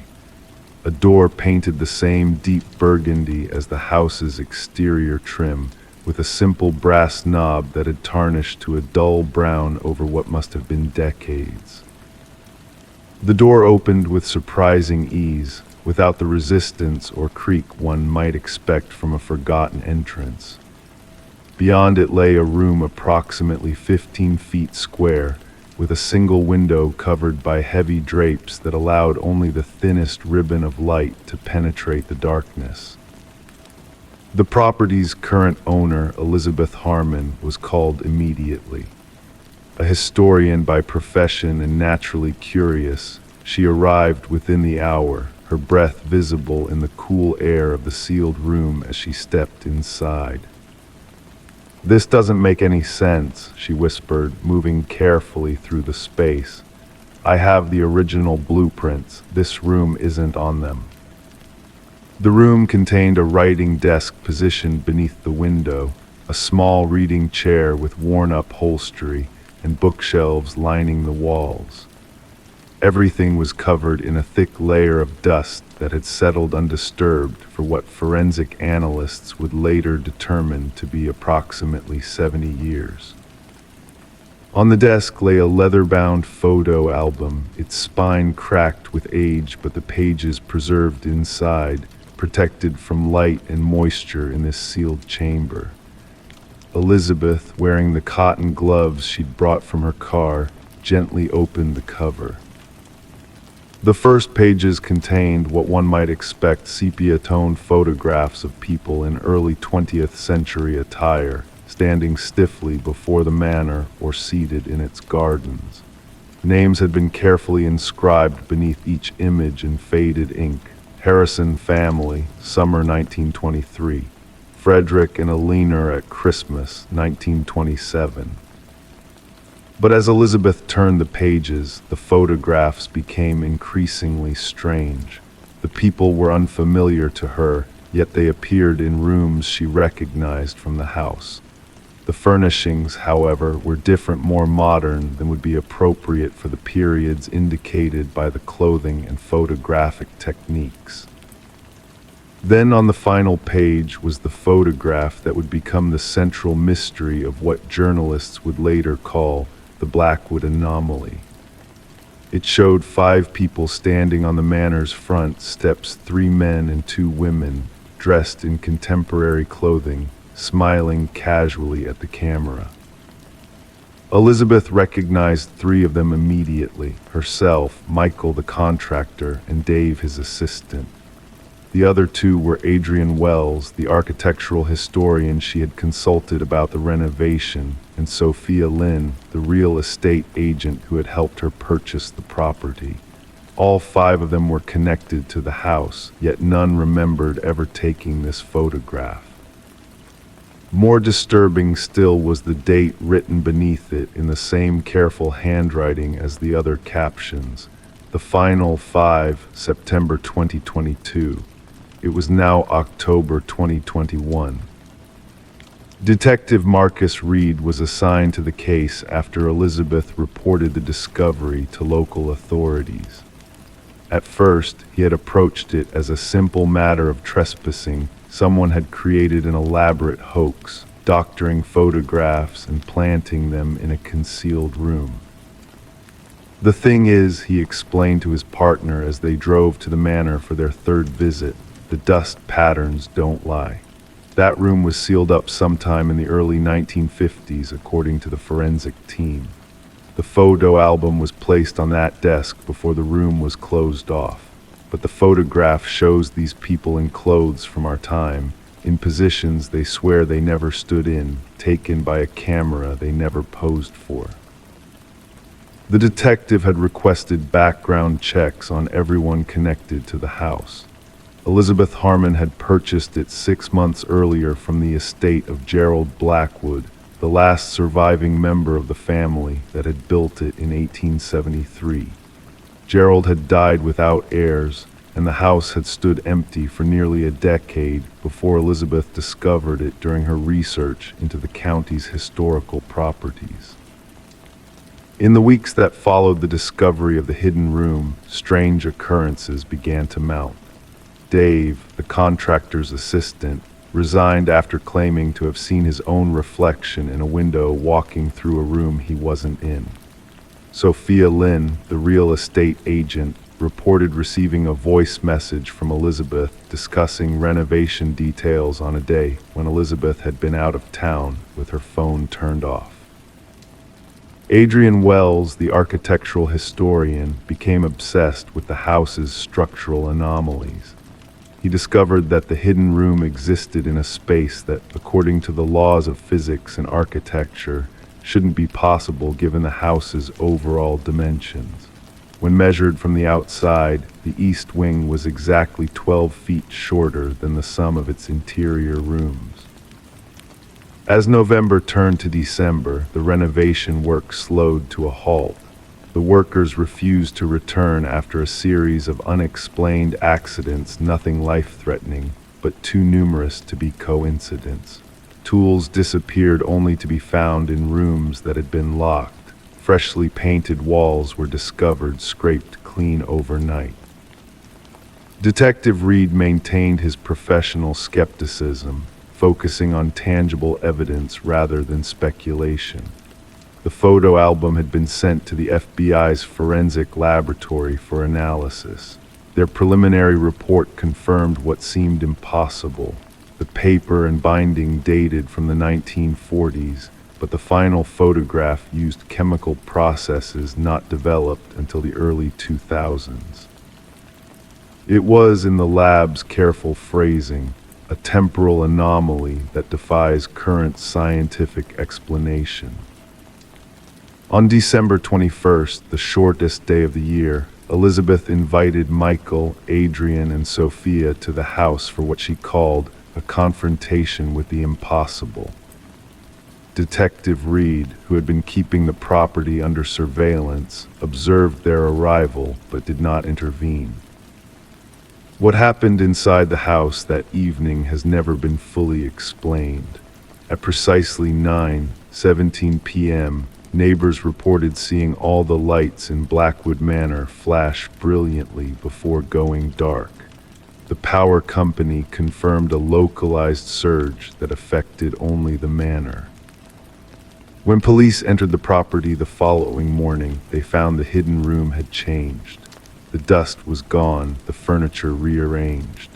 The photo album lay open on the desk, but now the final photograph showed the 5 individuals: Elizabeth, Michael, Adrian, Sophia, and Detective Reed himself standing in the hidden room, their expressions solemn, a clock on the wall behind them showing 9:17. The 5 people themselves were nowhere to be found. Their vehicles remained parked outside. Their phones, wallets, and keys were discovered neatly arranged on the entrance hall table. No evidence of struggle, no signs of violence, no indications of where they might have gone.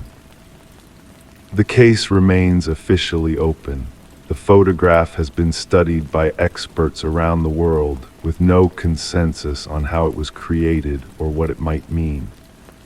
Blackwood Manor stands empty once again, the renovation incomplete, the hidden room now sealed by police order. Sometimes on quiet nights, neighbors report seeing lights moving through the house, as if someone is walking from room to room with a lantern. The power has been disconnected for years. And in the County Historical Society archives, a researcher recently discovered a newspaper clipping from 1953 showing the same hidden room being sealed up by workmen. The accompanying article quotes the owner at the time, saying only, "Some doors are closed for a reason. Some photographs capture more than just a moment." The photograph mentioned in the article has never been found. Story 10. In the realm of the unknown, a tale unfolds with a chilling whisper that echoes through time. It began with a mere pocket dial, a signal lost in static and muffled sounds.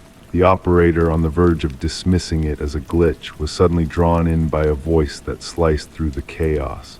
A woman's voice, tinged with desperation, whispered urgently, "He's here." And then an eerie silence descended like a shroud. The mysterious call originated from an empty house, its walls holding secrets long forgotten, abandoned by its former inhabitants for years. No traces of forced entry tainted the stillness within, no signs of disturbance marred the dust-covered surfaces. Yet in the heart of that desolate kitchen, the phone sat perched upon the counter, its screen casting an otherworldly glow. The call had been placed mere minutes before, a chilling fact that sent shivers down Detective Morgan Reed's spine. With a sense of foreboding, Detective Reed pressed the playback button repeatedly, each repetition only deepening the mystery. The whisper that emanated from the recording clung to her, a haunting melody of fear and impossibility. The property, once belonging to the Sullivan family, stood as a silent witness to a tragic past, scarred by a fire that had ravaged its west wing.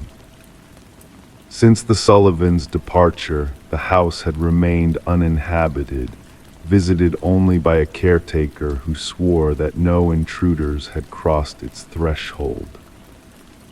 "Background check on the number," Morgan inquired of her partner, Detective Walsh. The revelation that the number belonged to Catherine Sullivan, the deceased daughter of the former homeowners, only deepened the enigma. Catherine had perished in a car accident 3 years prior, her voice now resurfacing from the depths of the unknown. As the investigation unfolded, perplexing clues emerged, painting a picture of inexplicable occurrences. The phone, a relic of the past, seemed to defy logic by making calls from a house frozen in time. The forensic team's efforts yielded little, with no tangible evidence to explain the spectral call. No fingerprints graced the device, no footprints marked the path to or from the house. It was as though the voice from beyond existed in a realm untouched by the physical world. The recording, a mere 11 seconds of static and breath, became the focal point of their inquiry, a riddle wrapped in enigma. Voice analysis confirmed the identity of the speaker as Catherine Sullivan, with an eerie certainty of 98%. The timestamp of the call aligned precisely with the moment of Catherine's tragic demise, a chilling coincidence that defied rational explanation. Morgan and Walsh delved deeper, probing into Catherine's past and the web of relationships that had surrounded her. Her family, her friends, her former boyfriend Mark Jennings all became subjects of scrutiny in the quest for truth. Mark, with his alibi seemingly airtight, stood at the center of the storm, his past entwined with Catherine's in ways that defied comprehension. However, a breakthrough emerged from the shadows when Catherine's mother unearthed a journal from her daughter's possessions. Within its pages lay a chronicle of love turned to fear, of a relationship tainted by control and menace. The final entry, a chilling testament to Catherine's dread, hinted at a sinister truth lurking beneath the surface. Confronted with the damning evidence, Mark's facade crumbled, revealing a darkness that chilled the soul. The buried phone, unearthed from a remote location, whispered of betrayal and violence, its secrets laid bare by forensic scrutiny. The truth, veiled in shadows for so long, now stood exposed, a tale of manipulation, obsession, and unspeakable horror. As the net closed in around Mark, his facade of innocence shattered, revealing the monster that lurked within. His twisted game of deception and cruelty stood revealed, a macabre dance with the echoes of the past. The voice that had beckoned from beyond the grave now served as a beacon of justice, guiding the way to retribution. In the hushed confines of the courtroom, the truth unfurled like a dark tapestry, weaving a tale of deceit and retribution. Mark's conviction for first-degree murder resonated through the chambers, a verdict that echoed with the weight of justice served. Catherine's mother, clutching the journal to her heart, found solace in the closure that had long eluded her. The phone from the abandoned house, now a relic of a bygone tragedy, rests in the evidence locker, its silent presence a reminder of the voices that refuse to be silenced. The whispers of the past linger in the air, a testament to the resilience of those who seek justice beyond the grave. And in the stillness of the night, officers swear they hear a phantom ring, a spectral echo of a voice that will forever haunt the corridors of memory. Catherine's story endures not as a ghostly fable, but as a testament to the indomitable spirit of those who fight for truth and justice, even in the face of darkness. In her words, her fears, and her unwavering resolve, she stands as a beacon of hope, a reminder that even in the darkest of nights, the light of justice will prevail. Story 11. The mysterious package arrived without a trace of its origin. No return label to guide its journey, no tracking number to unravel its path. Just a humble cardboard box, kissed by the morning dew, standing silently on Sarah Miller's porch. It was not intended for her, the name on it foreign, unfamiliar. She should have ignored it, left it to linger in the shadows of her doorstep. But curiosity, that insatiable whisper in the night, beckoned her closer. With trembling hands, she peeled back the tape that sealed the box, expecting mundane contents, a stack of books, perhaps, or a bundle of clothes. Yet what lay within was far from ordinary. A VHS tape, ancient and enigmatic, nestled amidst layers of protective packaging, accompanied by a single sticky note bearing a cryptic command: "Watch alone." Sarah, standing in her kitchen, held the black plastic tape in her hands, feeling its weight press heavily against her palms. It seemed to carry a gravity, a forbidden allure that tugged at her senses. Her fingers traced the worn edges, the imperfections etched into the plastic case, as if each scratch held a secret waiting to be unveiled. The handwritten note bore the marks of urgency, of a message delivered with a sense of impending doom. Outside, the world carried on in its mundane rhythm, a distant dog's bark, the laughter of children playing, the distant hum of a lawnmower cutting through the morning stillness. Unaware of the enigma that had just crossed Sarah's threshold, the suburban neighborhood lived on, cocooned in its own reality. Bringing the package inside, Sarah hesitated, uncertainty clouding her thoughts. The name on the box, Daniel Whitaker, meant nothing to her, a stranger's identity intruding into her peaceful existence. She had resided in the house for years, never encountering a mention of this elusive figure. The previous occupants, the Johnsons, had bid farewell, leaving behind memories of a different time. Yet a tug of curiosity, intertwined with unease, compelled her to glance at her forgotten VCR, a relic of nostalgia gathering dust in the corner. There was something about the tape, a silent call to unravel the mystery shrouded within its worn facade. Against her better judgment, Sarah inserted the tape, the screen crackling with static before revealing a dimly lit room bathed in shadows cast by a lone lamp. A man sat in a chair, his features initially obscured by darkness. As he spoke, his voice resonated with a quiet resolve, a hint of desperation lacing his words. "My name is Daniel Whitaker," he began, his confession hanging heavy in the air. "If you're watching this, they've found you, and they'll find me too." With each passing moment, the truth unfurled, painting a portrait of innocence tainted by circumstance. Daniel's tale unfolded a narrative of betrayal, of a life upended by forces beyond his control. The room around him spoke of transience, of a makeshift existence crafted in anticipation of departure. "They framed me," Daniel's voice quivered, the weight of injustice visible in his weary gaze. "I didn't kill her, I swear it, but they made it look like I did. Planted evidence, twisted truths. Catherine Walsh's murder, it wasn't me." Detective Eliza Ramirez, a lone guardian of truth in a world veiled by shadows, found herself entangled in a web of deceit woven with meticulous precision. The case of Catherine Walsh, a woman silenced in the pursuit of justice, bore the mark of a sinister conspiracy, one that threatened to engulf all in its path. The arrival of the tapes, each bearing Daniel's desperate plea, shattered the illusion of clarity, casting doubt on established truths. Ramirez, dedicated to unraveling the tangled threads of deception, delved deeper into the darkness, guided by a flickering light of hope. As the pieces of the puzzle fell into place, a new narrative emerged, one of corporate malfeasance, of a whistleblower silenced by forces unseen. Catherine Walsh's crusade for truth, cut short by a ruthless hand, echoed through the corridors of power, shaking the foundations of complacency.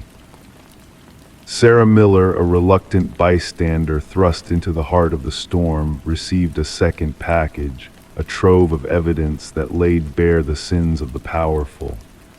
The documents, a testament to Catherine's courage, revealed a truth too potent to be ignored, a truth that demanded justice. Together with Detective Ramirez, Sarah embarked on a journey of revelation, following Daniel's trail of breadcrumbs to a hidden sanctuary of secrets. Inside a nondescript storage unit, the final pieces of the puzzle awaited a journal chronicling the conspiracy, the original files that sealed Catherine's fate, and the damning evidence of a plot meticulously crafted. Justice, a silent specter lingering on the fringes of society, found its voice in the unlikeliest of places. The perpetrators, cloaked in shadows of their own making, were exposed, their empire of lies crumbling under the weight of undeniable truth. Daniel Whitaker, once a fugitive of fate, emerged from the shadows, a ghost of the past seeking solace in the light of redemption. The charges against him, a mirage of guilt, dissolved in the face of irrefutable evidence, clearing his name of the stain of false accusation.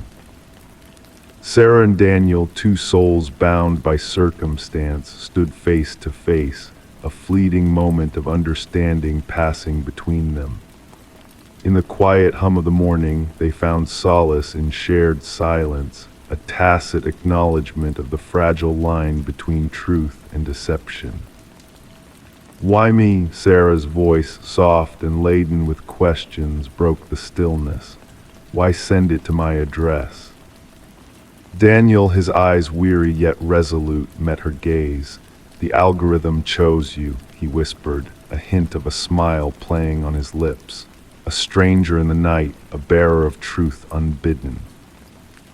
Their encounter, a dance of fate and chance, lingered in the air, a reminder of the intricate tapestry of existence.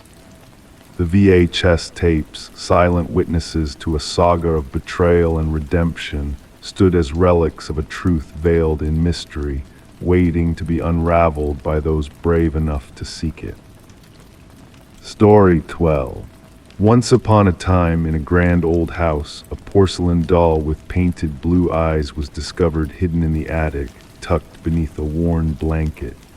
Sarah and Michael, a young couple who had recently purchased the house, initially brushed off the doll as just another forgotten relic of the past. However, that night, a strange sensation settled over the house. The air grew heavy, the silence oppressive. And when morning came, the doll was no longer in the attic. It now sat ominously at the foot of Sarah and Michael's bed. Sarah and Michael had been captivated by the Victorian house's intricate details and enigmatic aura when they bought it at auction. Little did they know that the house's history would soon entwine with their own. Detective Rachel Winters was called to the scene on a crisp autumn morning, where a chilling discovery awaited her. The female victim was found in the master bedroom, posed unnaturally with a look of terror frozen on her face. Meanwhile, the male victim appeared to have been desperately trying to escape, his body sprawled in the hallway. As Detective Winters delved into the investigation, she couldn't shake the feeling that the crime scene resembled a macabre display. The house whispered secrets of its troubled past, with each neighbor's account adding a layer of unease to the growing mystery. The forensic team uncovered peculiar clues, microscopic fibers reminiscent of antique doll clothing scattered throughout the house, concentrated around the victims and the attic. Further digging into the property's history unveiled a disturbing pattern of previous owners meeting tragic ends under mysterious circumstances. A newspaper clipping hinted at the tragic tale of a doll maker who once resided in the house, his final creation rumored to hold a dark secret. The connection between the victims and their shared renovations in the attic space sent shivers down Detective Winters' spine.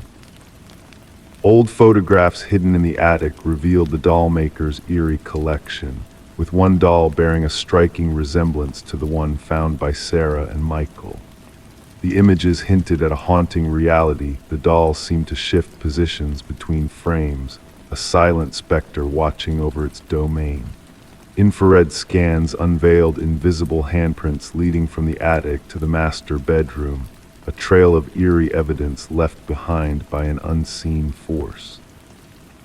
A breakthrough came when a distant relative of the doll maker shared chilling family lore about binding spirits to objects and infusing them with a sinister form of life. The line between reality and nightmare blurred as the investigation took a dark turn, leaving Detective Winters grasping at elusive truths that defied conventional explanation. Despite her best efforts, the case grew cold, the doll's whereabouts remaining a haunting mystery. Detective Winters, shaken by the inexplicable events, decided to retire early, bearing the weight of unanswered questions. The house changed hands once more, its unsettling history casting a shadow over its allure. The new owners, wary of the attic's secrets, chose to leave it undisturbed. Yet whispers of a spectral presence lingered in the neighborhood, tales of a childlike laughter echoing through the stillness of the night. And though the doll remained elusive, its legacy endured, a dark enigma woven into the fabric of the house's storied past. Story 13. In the quiet anticipation of a new arrival, she felt the urge to refresh the nursery's faded blue walls, a hue that whispered tales of the past. With each stroke of white paint, a hidden message began to emerge, faint at first, then growing bolder. Don't let it hear you. Her heart skipped a beat as she stepped back, noticing tiny handprints imprinted on the wall, too high for any child to reach. This unexpected revelation within the Morgan residence's nursery marked the onset of what would be known as the Whispering House case. A young couple had acquired the Victorian-style home at an unbelievably low cost, unaware of its ominous history. Detective Sarah Klein arrived at the scene, greeted by a pregnant woman whose tired eyes betrayed sleepless nights and trembling hands as she recounted the chilling discovery.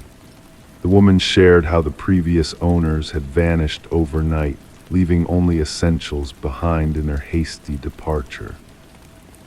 Walking through the aged home, Detective Klein's footsteps echoed on weathered floorboards as she examined the nursery's partially painted wall, still bearing the cryptic message in ghostly handprints.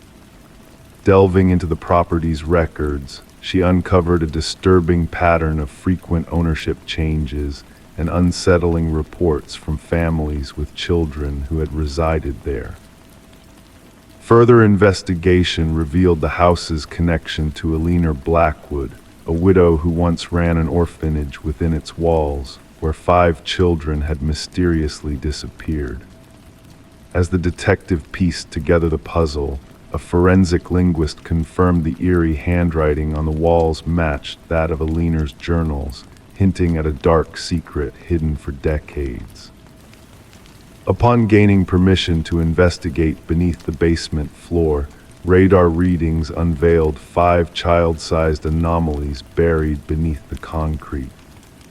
The subsequent excavation uncovered a tragic truth: 5 sets of remains, confirming the fate of the missing orphans from Eleanor's time. Luminol revealed a haunting sight in the nursery, countless handprints glowing in the dark, a silent testament to the children's desperate attempts to escape their fate. Eleanor's journals shed light on her twisted beliefs, leading to the closure of the case with the proper burial of the victims and the acknowledgement of their true story. Despite justice being served, an unsettling presence lingered within the house, reaching out through time and layers of paint. The nursery walls, marked by the children's restless spirits, were eventually demolished, but whispers of the past persisted among the debris, deterring workers from returning after dark. The house, tainted by its dark legacy, was condemned, leaving behind unanswered questions and a sense of lingering unease. Detective Klein held onto a chilling photograph of glowing handprints, a reminder that some mysteries transcend the boundaries of time and paint, leaving indelible marks on the soul. Story 14. The town held a secret, whispered only in the rustling of leaves. At the edge of the woods stood a house forgotten by time, its windows reflecting shadows, its porch bearing the weight of forgotten years. No one laid claim to its ownership, no memory lingered of its builder. But when a group of hikers strayed too close, they glimpsed a mystery etched in wood, names carved like ancient runes, a silent testimony. And among them, fresh and untarnished, a name unknown to all but one. A tremulous voice broke the silence. That name is mine. In the dead of night, a call pierced the stillness. Dispatch cataloged it as routine, a mere trespassing incident. The voice on the line belonged to Mason Wright, the trailblazer who stumbled upon his name etched into the abandoned abode. The responding officers anticipated juvenile mischief, a prank among companions. What they encountered transcended reason. Detective Sarah Keller arrived as twilight draped the forest in shadows. Her flashlight pierced the darkness, unveiling the weathered face of the structure. The names 27 in total scripted vertically on the eastern wall. Some faded with the passage of time, blending into the weathered wood. Others remained crisp, as if freshly carved. And at the base, Mason Wright, the incision redolent of fresh wood shavings. "I've never set foot here before," Mason maintained, his breath a spectral mist in the frigid air. "How could anyone know my name?" The investigation commenced with scrutiny of each listed name. The findings sent shivers down the spines of the detective team. Every name corresponded to a missing soul over the past 40 years. Some cases had grown cold, others lingered open. Yet a disquieting commonality threaded through them. All the vanished had wandered these woods alone. Forensic experts meticulously documented each carving, noting the depths, the styles, the erosion patterns. The oldest name, Rebecca Hansen, linked to a disappearance from 37 years past. The archives chronicled a young wanderer swallowed by these woods, never to return. Search parties found naught but a lone boot beside a babbling brook. Interrogations with Mason yielded a steadfast narrative. His roots bore no connection to these woods beyond this fateful trek with college comrades. They had chosen the path whimsically, guided by an online suggestion. No thread tied him to the other names adorning the wooden wall. The focus shifted to Mason's companions. Emily Chen, the group's lens wielder, proffered snapshots from their journey. Upon scrutiny, analysts unearthed a disquieting revelation: a spectral figure blurred in the background of 3 frames. A gaunt, towering silhouette, perpetually obscured by foliage. "We encountered no one else on our trek," Emily affirmed. "We would have remembered." Detective Keller sanctioned a sweep of the forsaken dwelling's interior. The edifice seemed abandoned, veiled in dust, its furnishings in disarray. Yet in the cellar, a chilling tableau awaited discovery. Belongings of the vanished hikers lay arrayed methodically on wooden shelves. Watches, satchels, cameras, wallets, each annotated with a name from the external wall. Technicians meticulously cataloged each article. Beneath ultraviolet light, long-dried bloodstains bled into the concrete, a macabre mosaic of attempted erasure. Ground-penetrating radar unveiled no subterranean graves beneath the house, yet cadaver dogs obsessively signaled towards the rear where the forest thickened. As the inquiry deepened, Detective Keller noted a shift in Mason Wright's demeanor. He recounted peculiar incidents, whispers in the wind, footprints leading to his door but never away, shadowy figures observing from the streets. A guardian was assigned, yet paranoia consumed Mason. A breakthrough surfaced with unearthing of land deeds concealed in county annals. The property had belonged to a recluse named Victor Blackwood, a hunter who vanished 15 years prior without probe. A warrant granted access to the encompassing woods. The search party unearthed makeshift hunting blinds strategically poised along popular trails. Within one perch, a journal unveiled meticulous notations, observations on hikers, their paths, their gear. The script mirrored Victor Blackwood's known handwriting. The entries metamorphosed into a chilling chronicle. Early pages narrated hunting techniques for fauna. Later passages delineated humans as quarry, their idiosyncrasies, their vulnerabilities, the art of their harvest. The final entries meticulously detailed the stalking of each name on the wall, the methodical selection of prey.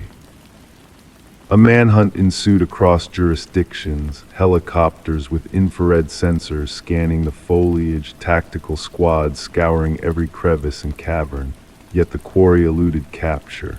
Mason Wright ceased all communication. Officers dispatched to his domicile discovered vacated rooms, an unlocked threshold. Upon the bedchamber wall, a fresh inscription read, "The hunter becomes the hunted." The search for Mason extended fruitlessly. Then, during a secondary sweep of Blackwood's residence, forensic examiners stumbled upon a harrowing revelation. Concealed behind a false partition in the cellar, a workshop emerged. Woodworking utensils, preservative jars, and a freshly hewn timber piece bearing a new name awaiting its mounting on the external wall. Detective Keller recognized the name instantly. It belonged to the primary forensic analyst who had combed the house initially. The analyst had called in sick that morn, unreachable by phone. A surveillance cordon enveloped the house. Cameras monitored every ingress. Motion sensors stood vigilant. The snare was set. 3 nights hence, alarms blared. Footage captured a figure materializing from the woods, impossibly tall, unnaturally thin, gliding with spectral grace. Tactical units closed in, only for the cameras to falter. Upon restoration, the figure had vanished. The dwelling endures under ceaseless watch. Mason Wright and the analyst remain elusive. The investigation persists, resources allocated anew as akin vanishing tales surface in sylvan realms.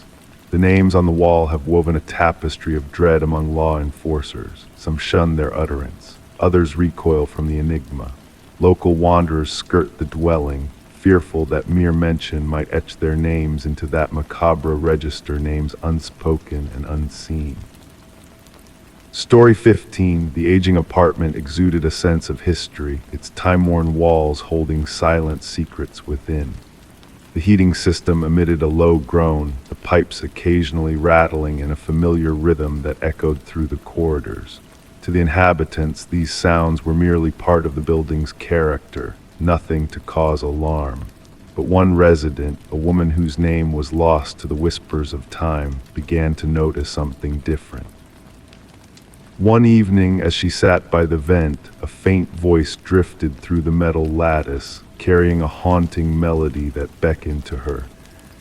It was not the usual chatter of neighbors or distant conversations. It was a whisper, soft and insistent, calling out to her, calling out her name. Intrigued yet unsettled, she pressed her ear against the grate, feeling a rush of cold air brush against her cheek. And then, almost teasingly, the voice spoke again. "I know you can hear me." Detective Morgan Shaw found herself standing in the heart of the vacant apartment, a sense of unease creeping over her as she surveyed the scene. The forensics team moved with precision around her, capturing every detail with their cameras as if trying to freeze time itself. The victim, Alina Reeves, had vanished without a trace, her absence unnoticed until the scent of decay permeated the air. Officer Patel recited the notes from his pad, detailing Alina's claims of hearing voices through the vents, dismissed by the building management as mere quirks of an aging structure. Shaw knelt by the vent, her keen eyes tracing the scratch marks etched around its edges. These were not random marks of wear and tear. They spoke of desperation, of a futile attempt to escape from within.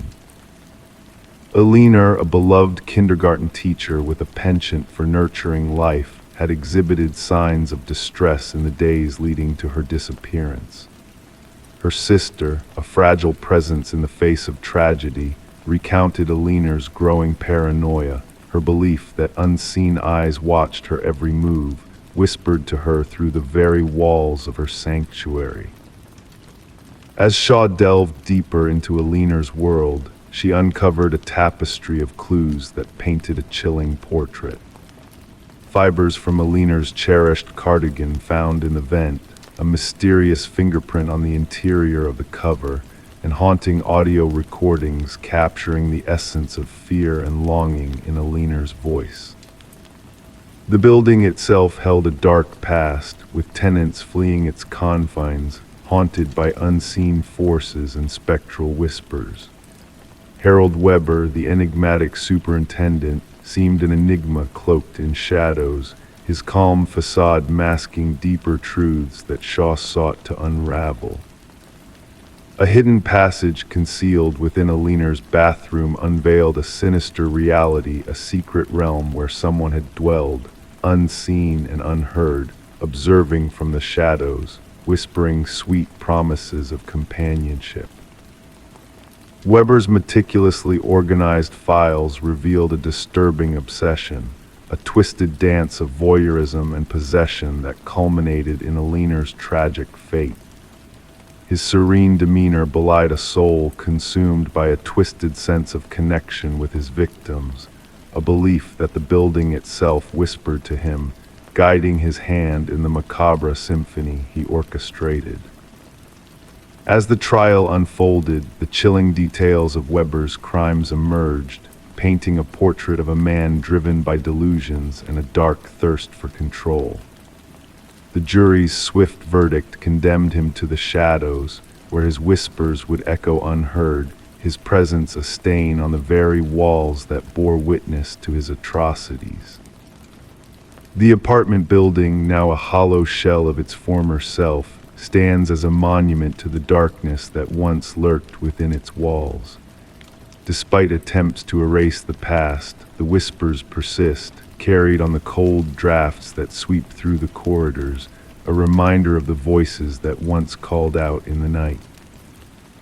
And so the building remains a silent sentinel, guarding its secrets as new residents come and go, unaware of the shadows that linger in the corners, the whispers that echo through the vents. The heating system groans, the pipes rattle a symphony of memories that refuse to fade, a lullaby of the past that lingers in the stillness of the night. Story 16. In the heart of the city there was a quaint coffee shop that held a secret within its walls. For years, a mysterious man frequented the shop, his routine unchanging. Same table, same order, same silence. The barista recognized his face, but his name remained a mystery to all. Then one day he failed to appear. When the authorities investigated his absence, they stumbled upon a wallet left behind at his usual spot. Inside, a driver's license with a photo but no name, no address, just an empty space where his identity should have been. Reviewing the security footage, Detective Sarah Mercer was met with a perplexing sight. The man, now known as John Doe in the case files, seemed ordinary on camera, average height, unremarkable features, clad in a navy coat with a worn leather messenger bag. His disappearance defied logic, for he had entered, sat down, but never emerged.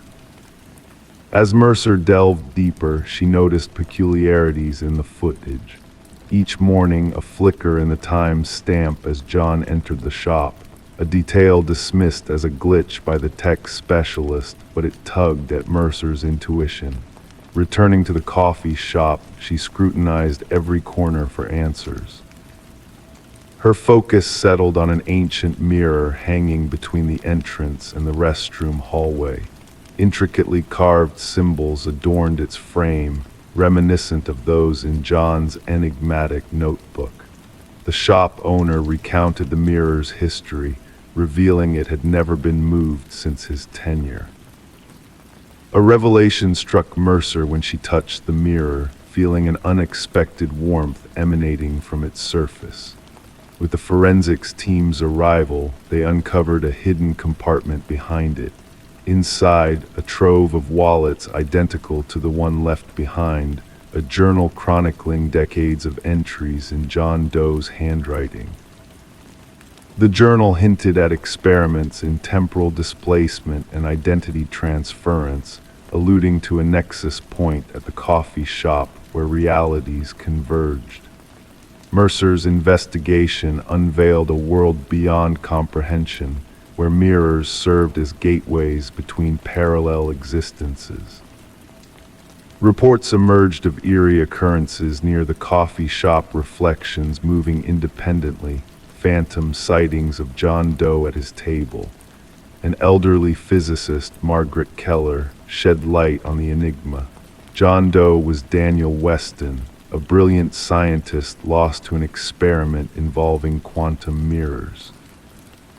Weston's theories posited the coexistence of multiple realities, with specific locations acting as conduits for interdimensional travel.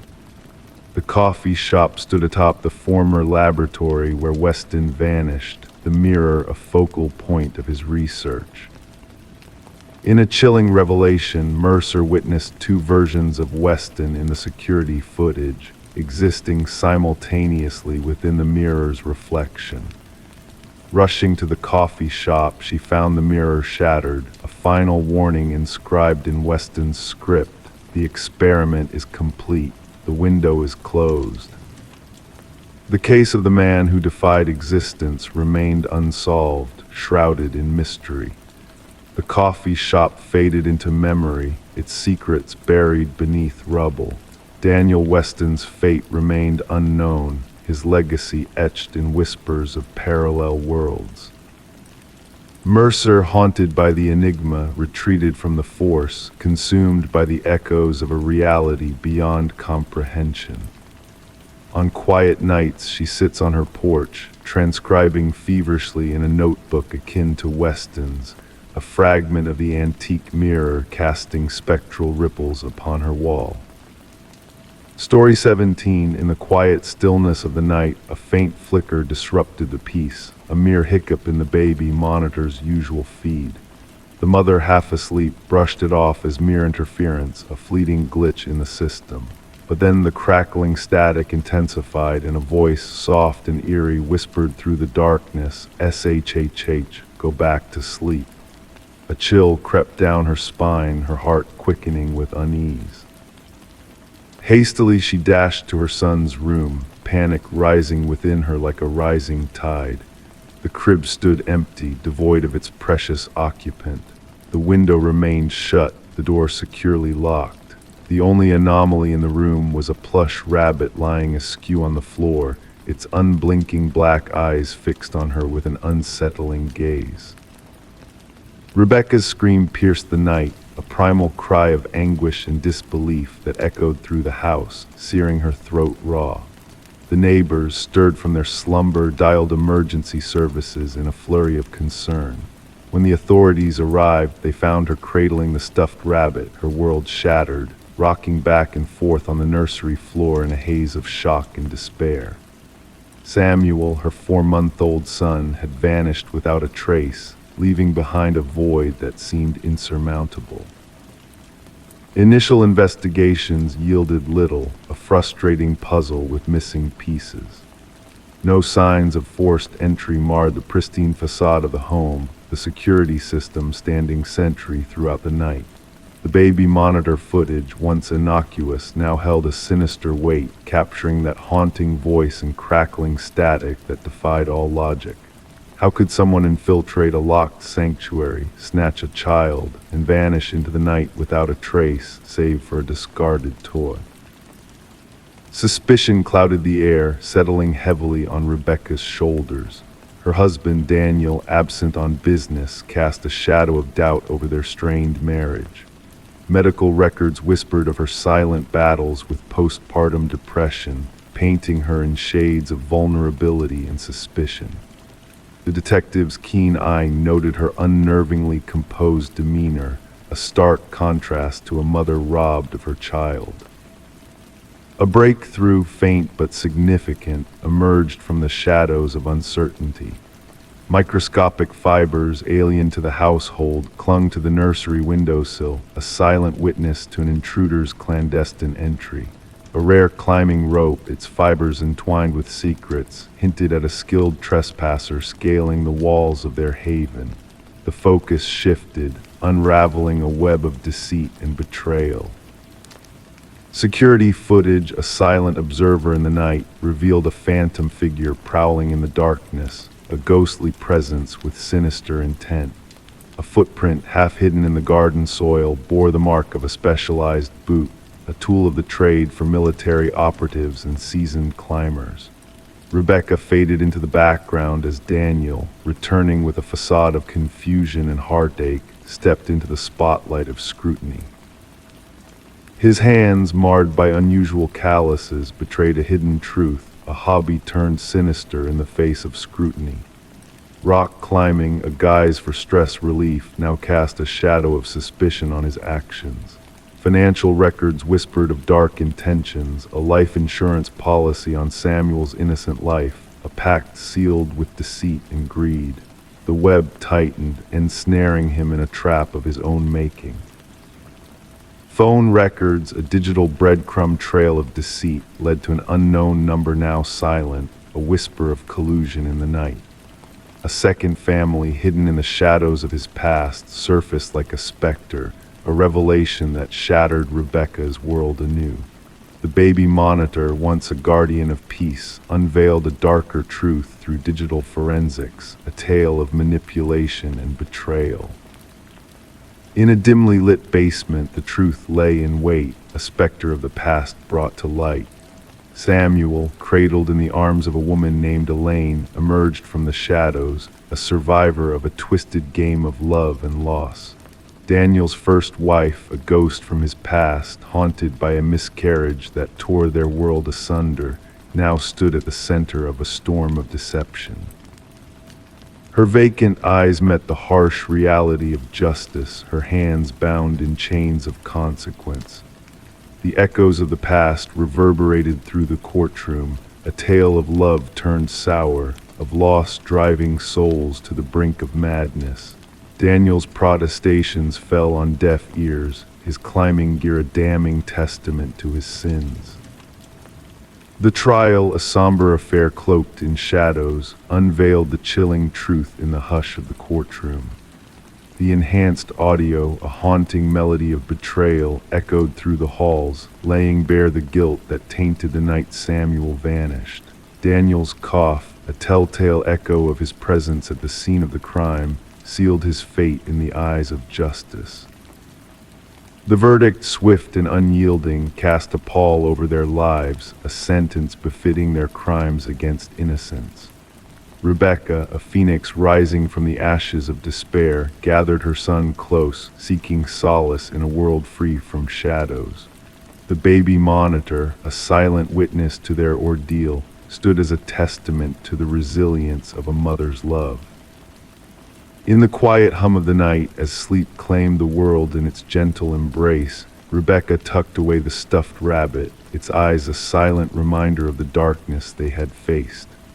Samuel, cradled in her arms, slept soundly, a beacon of hope in a world tainted by deception and loss.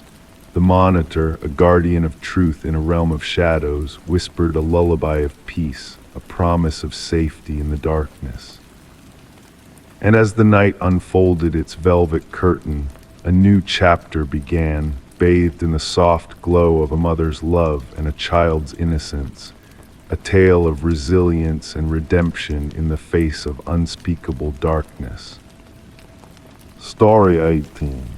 The old Polaroid held secrets within its faded borders, capturing a birthday celebration from long ago. Smiles frozen in time, candles flickering with gentle warmth, nothing out of the ordinary at first glance. Yet when the daughter inherited the box of forgotten memories, a chilling discovery awaited her. Among the familiar faces there lurked a presence, a figure in the background lurking just beyond the group. A man half shrouded in shadow, standing on the fringes of the candlelight. He was not part of the family, not a familiar face from the past, and yet with each passing photo he drew nearer. Sarah Winters stumbled upon the collection while sorting through her mother's attic after the solemnity of the funeral had settled. A simple cardboard box labeled Memories revealed a glimpse into happier times, or so it seemed at first. However, what she unearthed would unravel into a disturbing mystery that defied explanation. In the initial photograph, he was a mere whisper of a presence, a dark silhouette lingering on the outskirts of her 7th birthday party. His obscured face turned towards the gathering, a silent observer. In the subsequent photo, taken moments later, he had crept closer, crossing the threshold into the room. And in the next, he loomed behind her uncle, a specter unnoticed by those in the frame. With trembling hands, Sarah reached out to her father, her voice quivering as she recounted her unsettling discovery. "Dad, who is this man haunting all these pictures?" A heavy silence hung in the air before her father's response came, his voice strained with disbelief. What man? There should be no one there but family. Detective Marcus Reed sat across from Sarah, the photographs scattered across his desk like pieces of a cryptic puzzle. Rain pattered against the window panes, casting dancing shadows that mirrored the unease in the room. His experienced gaze swept over each photo, a subtle furrow in his brow betraying his intrigue. "No one recognized this individual?" he inquired, his tone measured but curious. Sarah shook her head, her eyes fixed on the progression of images before them. The The detective lined in, the weight of realization settling upon him. The figure moved with purpose through the captured moments, drawing closer to the unsuspecting children with each frame. In the final photo, he stood directly behind Sarah's younger self, a ghostly hand outstretched towards her, just beyond the frame's edge. Reed posed the possibility of the photographer's presence, a rational explanation for an irrational occurrence. But Sarah clarified that her mother had been the one behind the camera, setting the timer and joining the celebration within the frame. The detective made copies of the photos, initiating a formal investigation that would unearth long-buried truths. Days passed and Reed diligently reached out to every living attendee of the fateful party, only to find no recollection of the mysterious figure. No hired help, no unexpected guests, just a secluded countryside setting chosen for its privacy. Facial recognition software proved futile, the figure eluding identification in each snapshot. And yet, there was a deliberate intention in his movements, a calculated presence that defied logic. Sarah's discovery of similar figures in other family albums propelled the investigation forward. Different gatherings, different years, but the same haunting presence lurking in the shadows of the past. A digital specialist unveiled hidden details within the aged photographs, exposing a scar, a ring, a glimpse of a face previously concealed in darkness. And then a breakthrough dental records linking the figure to Robert Keller, a maintenance worker with a dark history of vanished children. Keller's connection to the rental properties where families had congregated was a chilling revelation. His disappearance following questioning in previous abduction cases aligned with the timeline of the unsettling photographs. As authorities delved deeper, they unearthed buried artifacts beneath Keller's former home, trinkets belonging to missing children, including one that Sarah had long believed lost from her childhood. Alone in her apartment, surrounded by the evidence of unspeakable horrors, Sarah grappled with the weight of the revelations. The detective's call confirming the identification of remains near one of the vacation properties echoed in her mind, a bittersweet closure to a chapter of anguish. And as she gazed at the final birthday photo, the warmth of the candlelight seemed to dim in the presence of the figure hovering behind her youthful self, a silent sentinel of dread. The interconnected threads of unsolved cases spanning decades had finally unraveled, shedding light on the shadow that had haunted family gatherings unseen. Justice, though belated, had come to those who had long sought answers. The hidden figure in the family photos had stepped into the stark glare of accountability, his malevolent presence acknowledged at last after years of clandestine existence. Collecting the photos, Sarah returned them to the box, now transformed into a repository of truth. For sometimes, the most perilous threats are those veiled within captured moments, insidious figures moving through celebrations unnoticed, leaving behind only a faint imprint of their sinister passage through the frozen tapestry of time. Story 19. The dwelling had sat untouched for an age. Locals whispered that it had remained barren since the mysterious disappearance of a young woman.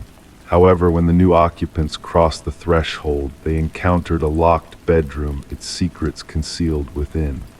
Upon forcing entry, they were met with a heavy, stagnant atmosphere, laden with neglect, but an unsettling aura lingered. The bed was immaculately made, the mirror devoid of blemish. A lone candle had dwindled to a mere puddle of wax, frozen tears in time. And there, upon the desk, lay a notebook, its pages adorned with fresh ink. The final entry bore the date of her vanishing. Detective Morgan delved into the journal's contents as forensic experts combed the room for traces of the past. The elegant script belonged to Elise Winters, a 26-year-old who had vanished without a trace, her meticulous handwriting flowing gracefully until the last entry, where the ink bore down with urgency, leaving imprints on blank pages to come. I sense his watchful gaze tonight, the final words revealed. The same vehicle has circled thrice. I've reached out for aid to no avail. Should the worst come to pass, know it was no happenstance. Closing the notebook, the detective secured it within an evidence pouch. A musty scent, mingled with a faint chemical tang, lingered in the air. The landlord, pallid and arms crossed, stood in the doorway. "We scoured every inch before listing it," he murmured. "That door should not have been locked." Elise had toiled as a paralegal at Harriman and Associates, a prestigious firm embroiled in high-stakes legal battles. Colleagues painted her as diligent, devoted, yet increasingly withdrawn in the days preceding her disappearance. Late nights became routine, her supervisor confided to investigators. She stumbled upon discrepancies in the Westridge acquisition files, numbers altered, documents retroactively amended. The detective scrutinized photographs of Elise auburn locks, earnest eyes framed by spectacles, perpetually attired in professional garb. The poised woman captured in the images seemed too methodical to vanish without a trace, too structured to depart unannounced. The bedroom yielded scant clues, no signs of strife, no bloodshed, just a frozen moment as if Elise had stepped out momentarily intending to return. The candle, bereft of scent, had marred the desk beneath it with heat-warped grooves. "What have we unearthed?" Morgan inquired of the lead forensic examiner. Multiple sets of prints, weathered with time. Yet the intriguing absence lies in the wiped doorknob and window fastenings, inside and out. The investigative team probed behind baseboards, scrutinized electrical outlets, and sought hidden recesses. Beneath the loose floorboard near the closet, they discovered a weatherproof container housing a flash drive and a key. The key unveiled a safety deposit box at Northern Trust Bank. Within lay another flash drive and a cache of documents. These papers chronicled financial transactions between Westridge Pharmaceuticals and offshore entities tied to Harriman and Associates partners. Digital forensics unveiled audio recordings and spreadsheets detailing manipulated data from Westridge's flagship drug trial, Nurapax. The recordings featured Elise and Vincent Harriman, the firm's senior partner. "These figures cannot surface," Harriman cautioned in one recording. "Adverse reactions occurred in nearly 40% of patients, not the 4% we disclosed. If this leaks, our firm crumbles and Westridge shares plummet." "People are perishing," Elise countered. The seizures align precisely with the initial data. "This dialogue never occurred," Harriman retorted. "Remember, confidentiality within these walls is sacrosanct. It safeguards us all." Detective Morgan liaised with pharmaceutical overseers, who confirmed Nurapax's discreet withdrawal from the market following deaths correlating with Elise's concealed findings. Subpoenas unveiled charges for industrial cleaning at Harriman's getaway on the day of Elise's disappearance. Traces of her blood, microscopic yet damning, surfaced despite meticulous sanitation. The enigma of the sealed chamber persisted until Morgan reviewed footage from neighboring surveillance systems. A figure akin to Harriman's silhouette was captured entering the premises during a tempestuous night when Elise vanished. Curiously, he never emerged from any discernible exit. Returning with a structural expert, Morgan unearthed a concealed passage within the bedroom closet, leading to subterranean maintenance tunnels spanning several blocks beneath aged neighborhood domiciles. The clandestine passage had been veiled with fresh drywall, camouflaged to match the original surface.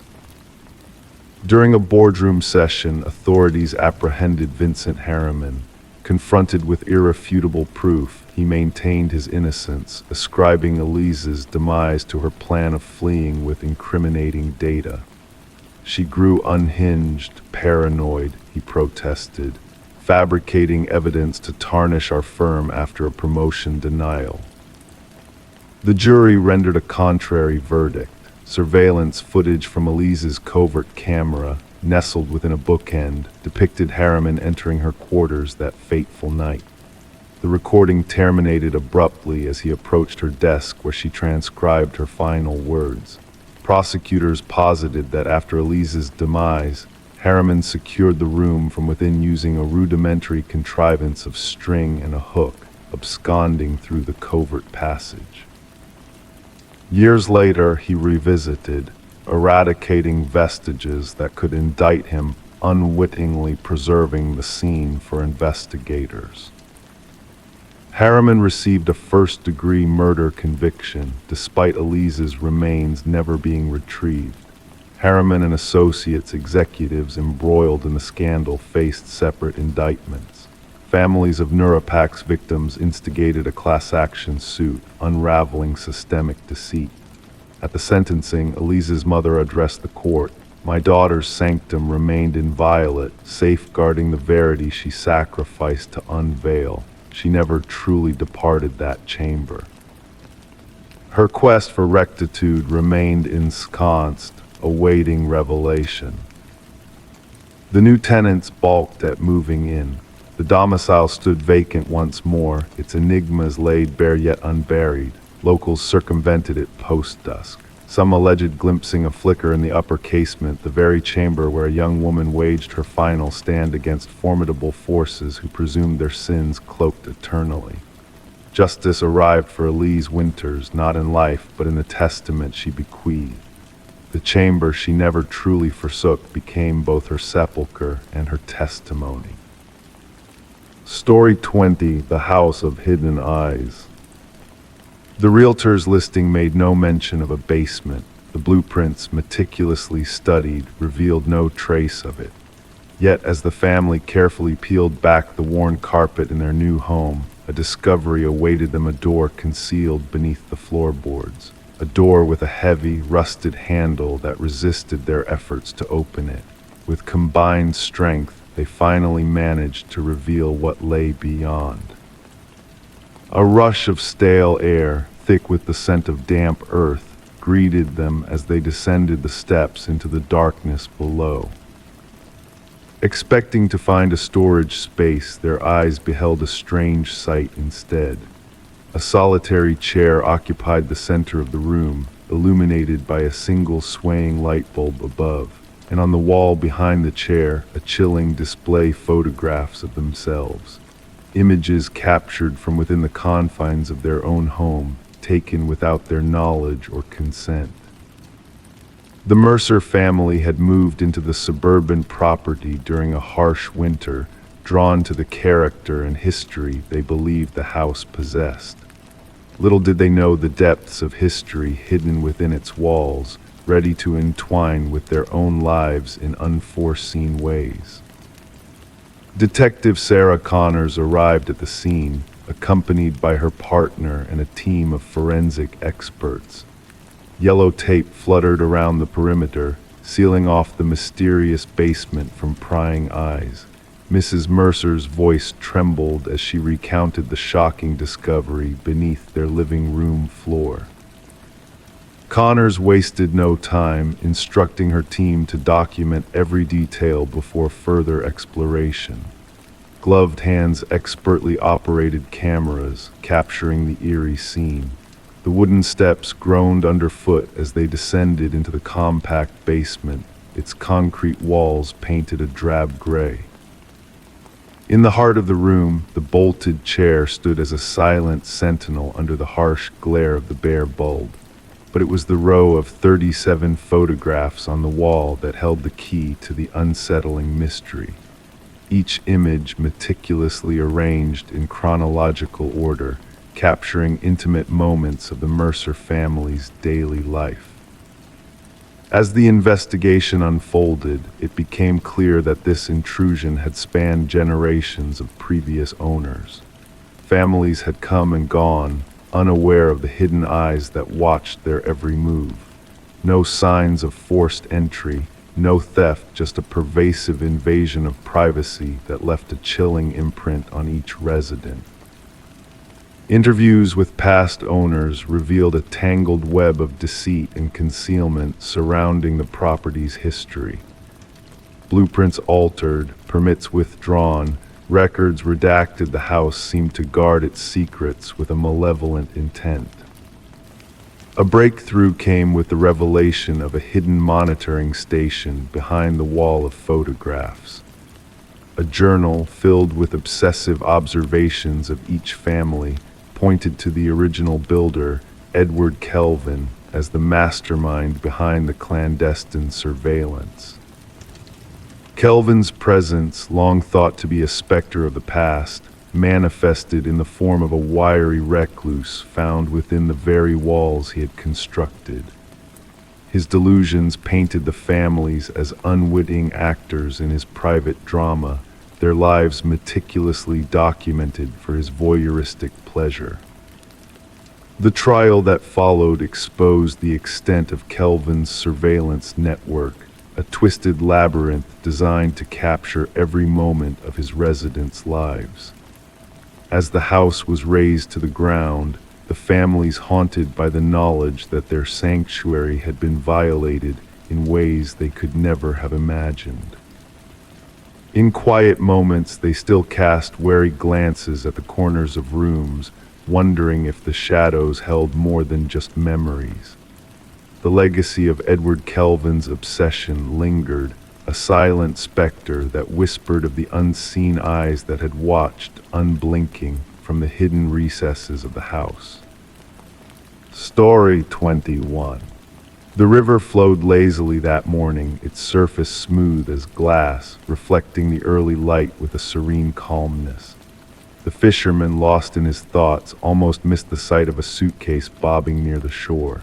Initially dismissing it as a pile of discarded clothes, he felt a shiver run down his spine as he approached and caught a whiff of the pungent, heavy odor emanating from the case. It was wrapped in chains, weathered and rusted from its time in the elements. When the authorities pried it open, what they discovered inside was chilling: a tangle of hair, fingers frozen in a haunting grip, and at the bottom, a cryptic note that sent a shiver through all who read it: "This isn't the first." Detective Sarah Mercer arrived at the scene, her handkerchief pressed to her nose to block out the stench that lingered in the air. The victim, a woman in her mid-30s named Catherine Walsh, lay before her dark hair matted and her once pale skin now marked by the water's touch. The medical examiner worked meticulously, capturing every detail before the body was carefully removed. What struck Mercer most profoundly was not the gruesome disposal of the body, but the eerie sense of care taken in the victim's presentation: manicured nails, freshly styled hair, clad in expensive attire. She wasn't killed here, Mercer mused, her gaze fixed on the gentle lapping of the water against the muddy shore. She was meticulously prepared, displayed. Catherine Walsh, a successful real estate agent known for her expertise in selling high-end properties, had lived a seemingly polished life. Divorced, childless, residing alone in an affluent neighborhood, she had been reported missing by her assistant when she failed to show up for a crucial showing with wealthy clients, a sale that could have been her most significant commission yet. As investigators delved into Walsh's impeccably kept home, they found everything in its place, almost unnaturally perfect. Designer furniture arranged with precision, not a speck of dust in sight. Even the contents of her refrigerator were meticulously organized, labeled by the day. But a slight anomaly caught their attention in her home office: a slightly open drawer that revealed a leather-bound journal. The final entry sent chills down their spines. "He's watching again. Same car, different plates." Further examination of Walsh's digital footprint unveiled a trail of unsettling clues, numerous messages from unknown sources, all bearing the same eerie phrase, "I see your perfection." Sent at precise times on different days, her internet searches revealed a fixation on home security systems and self-defense tools. Detective Mercer pieced together the puzzle, drawing connections between the meticulous killer's ritualistic approach and the evidence at hand. "Our perpetrator is methodical," she confided to her partner. "This wasn't a crime of passion. This was a carefully orchestrated ceremony." A breakthrough in the case came unexpectedly from a local pawnshop owner who recognized Walsh's distinct emerald necklace among the pawned items. The culprit turned out to be Michael Linden, a nondescript maintenance worker who frequented the shop. Surveillance footage revealed Linden's repeated visits to Walsh's building, sometimes with his maintenance cart, other times without, always during her absence while showing properties. Upon searching Linden's modest apartment, investigators were met with a chilling sight: the walls adorned with photos of Walsh and other women, all sharing a striking resemblance, all captured without their knowledge. Some images were ominously crossed out in red. Within a concealed compartment in Linden's closet, a macabre shrine was found, displaying personal items belonging to each victim: meticulously arranged hair strands, lipstick-stained tissues, keys, receipts, each with a detailed notebook documenting their daily habits and preferences. The interrogation room fell silent as Linden, with his unassuming demeanor and composed voice, confessed matter-of-factly, "They were flawed. They projected an image of perfection, but I saw through it. Catherine's desk drawer was always messy. She missed a spot when applying her lipstick. Her perfection was a faux pas." The search for the other victims mentioned in Linden's note led investigators to remote locations where 2 more suitcases were recovered, each containing women resembling Walsh. A grim pattern emerged. Linden had meticulously stalked each victim, learning their routines, infiltrating their lives, before meticulously grooming them in what he deemed as their ideal state before ending their lives. During Linden's trial, he sat emotionless as the gruesome details of his crimes were laid bare. He had sought out women who projected an aura of flawlessness, only to dismantle that illusion in his twisted attempt to correct what he perceived as imperfections. The families of the victims watched in somber silence as he was sentenced to life in prison without the possibility of parole. For Detective Mercer, the case was officially closed, yet unsettling questions lingered in her mind. What had driven Linden to fixate on these particular women? What insecurities within himself had he sought to erase through his monstrous acts? As the river continued its tranquil journey downstream, its waters gradually erasing all traces of the dark events that had unfolded along its banks, on Mercer's desk in the precinct lay copies of those haunting notebooks, a stark reminder that within the veneer of normalcy, shadows may lurk.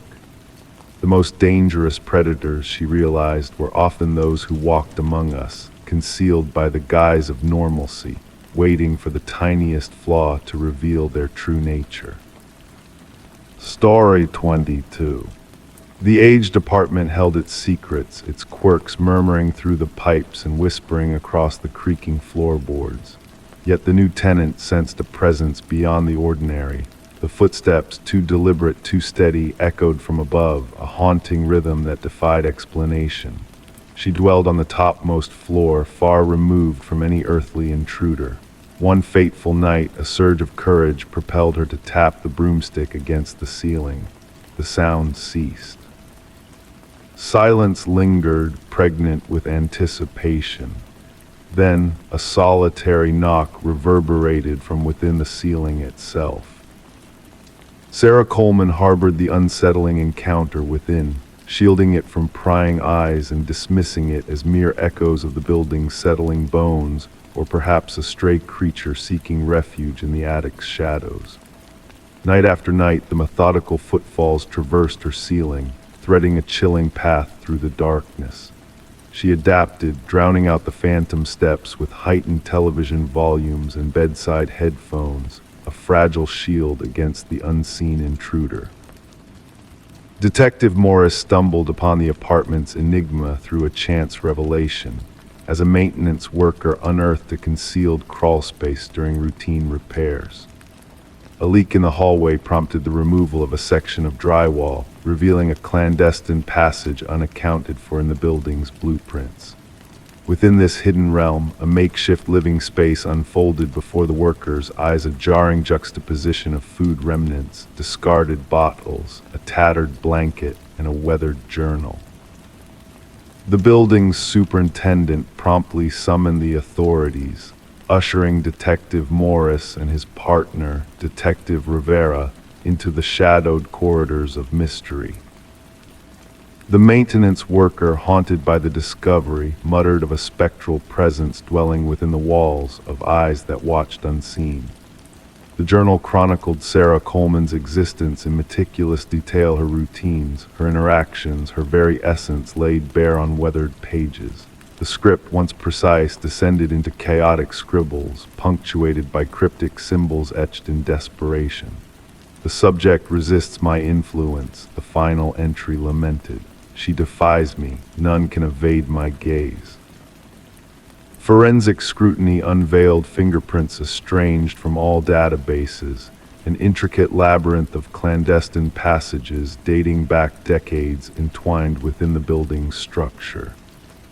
These hidden conduits, linking 5 apartments, culminated in observation points concealed within a solitary domain, Sarah Coleman's sanctuary. Interviews with current residents unveiled a veil of normalcy, shrouding the building's dark past. Former tenants, however, whispered tales of unease, of unseen eyes that bore into their souls, lingering whispers that plagued their nights. The truth emerged when microscopic traces of blood danced in the shadows of a forgotten crawlspace, matching the DNA of a long-lost resident, Martin Weaver, vanished without a trace. Detective Morris delved deeper, unearthing a sinister tapestry woven by a recluse named Edward Mercer, a former construction worker turned phantom observer. Edward's legacy of silence and shadow spanned 2 decades, each top-floor residence a stage for his clandestine machinations. His transient existence, marked by sudden departures and whispered grievances, painted a somber portrait of a man adrift in his own shadows. A remote cabin harbored Edward's secrets, a shrine to the lives he had touched and twisted. Photographs lined the walls, capturing unsuspecting souls ensnared in his web. Maps traced the building's sinews, marking points of vulnerability and observation. Journals chronicled his specimens, his twisted fixation on maintaining their habitat, a chilling testament to a mind unhinged. Beneath the cabin's gaze, the earth whispered a macabre tale, each grave a testimony to Edward's dark legacy. As forensic hands sought to unravel the tangled remains, Detective Morris retraced his steps to Sarah's abode. Though the crawl spaces were sealed, whispers of unseen guests lingered, a haunting echo of Edward's ethereal presence. A fresh notebook surfaced, bearing a dire warning penned in familiar script. They found my past abode, but my new haven eludes discovery. A crude map marked Sarah's sanctuary, a passage awaiting its unveiling beneath the shroud of night. The hunt for Edward endured, a shadow slipping through the cracks of the urban tapestry. His spectral presence haunted the depths of the city, a phantom observer lurking in the shadows of forgotten corridors. Detective Morris, haunted by the specter of Sarah's plight, gazed skyward in the dead of night, pondering the unseen eyes that lingered in the dark. As Sarah Coleman's absence echoed across state lines, a chilling reminder emerged of the unseen shadows that prowled within the walls of familiarity. Apartment buildings stood as silent sentinels, bearing witness to secrets buried within their walls, cautionary tales of the specters that dwelled unseen in the heart of the city's embrace. And in the quiet hours of the night, Detective Morris listened, waiting for the footsteps that echoed in the void, a silent testament to the darkness that dwells within. Story 23. The worn wooden plank shifted under her weight, a subtle movement that whispered secrets hidden beneath the surface. Curiosity sparked. She knelt down, her fingers tracing the edges, sensing the void beneath. The floor was more than just a barrier, it held a mystery waiting to be unveiled. With deliberate care, she lifted the boards, unveiling a shadowy, cramped space beneath her new dwelling. Dust and cobwebs greeted her at first, but as her vision adjusted to the dimness, shapes emerged from the darkness. A mattress, a chair, and nestled in the corner, a weathered notebook filled with repetitions of a single name, her own name. Sarah Coleman stood frozen, her gaze fixed on the abyss below, a reflection of fear and disbelief mirrored in her eyes. Detective Morgan Reed stood by her side, a pillar of calm authority in the face of the unknown. "Don't disturb anything," she advised, her voice a steady anchor in the unsettling discovery. With a click, the flashlight pierced the shadows, revealing a cryptic gallery of surveillance photographs capturing Sarah's every move, her daily routines immortalized on the walls like a haunting tapestry. A shrine of obsession woven in secrecy, concealed beneath the sanctuary of her new home. The cottage had passed into Sarah's hands from the estate of Walter Green, an enigmatic recluse who had left behind no kin. The property had stood vacant, a silent witness to Walter's unseen fixation, shrouded in the guise of charm and renovation needs. No whispers of the hidden chamber had surfaced during inspections or sale, leaving Sarah adrift in a sea of unknowing. "I never met him, the previous owner," Sarah murmured. "The neighbors spoke of his solitude. I was told the basement access had long been sealed off. That's what the reports claimed." The arrival of crime scene investigators marked a shift in the narrative, their tools clattering against the floorboards as they delved into the clandestine space. Evidence was documented, secrets unearthed, and the mattress, chair, and notebook extracted from their clandestine lair. Forensic scrutiny revealed a tapestry of fingerprints, all bearing the mark of Walter Green, the ghostly architect of Sarah's hidden torment. The investigators were chilled by the timeline that emerged, a mosaic of obsession spanning years before Walter's demise. He had shadowed Sarah's every step, mingling in the backdrop of her life, a phantom presence she had never perceived. This level of fixation tends to escalate, the department's psychologist intoned during a briefing. From fantasy to reality, from shadows to actions. The hidden chamber hints at a darker plot. Detective Reed's inquiries took a twist when she sought out Walter's former colleague from the local mall's maintenance crew. A tremor of guilt lingered in the man's eyes, his fidgeting a testament to concealed truths. Walter spoke of her at times, he confessed. Said she reminded him of someone else. I dismissed it as harmless rambling. I never imagined his voice trailed off, lost in the weight of unspoken implications. Did he mention any intentions concerning her? Reed prodded. Not intentions, but he had this phrase he'd repeat. She belongs with me. I took it as idle chatter. A warrant granted access to Walter's untouched workplace locker, a key within leading to a storage unit cloaked in shadows. The metallic door groaned open, unveiling a mimicry of Sarah's past life, a replica of her former abode, meticulously recreated down to the smallest detail. A mannequin with her likeness perched at the desk, a sinister echo of Walter's delusions. Most unsettling was a calendar marked with a date, a looming promise of union just beyond Walter's untimely passing. The investigation delved deeper, unearthing Walter's troubled past of institutionalization for an infatuation that had never waned. The tendrils of erotomania had gripped him in youth, releasing him into a world where Sarah became the unwitting focal point of his distorted affections. At the precinct, Reed spread out the puzzle pieces, a mosaic of obsession and misdirected love. In his mind, they shared a bond, a destiny entwined beyond reality. Could she have crossed paths with him unknowingly, triggered this fixation inadvertently? A detective pondered. Reed shook her head. No traces found. Sometimes obsessions bloom from the slightest gestures, a glance, a smile. For him it was enough. Sarah chose to sever ties with the haunted cottage, its walls tainted by Walter's unseen gaze. During the final walk through, she lingered in the empty rooms, haunted by what could have been. What if he had lingered longer, if the floorboard hadn't betrayed him? How long would I have dwelled, oblivious to his watchful eyes, unaware of the secrets lurking beneath my feet? The case closed with Walter's passing, labeled as stalking with intent, a grim shadow of what might have come to pass.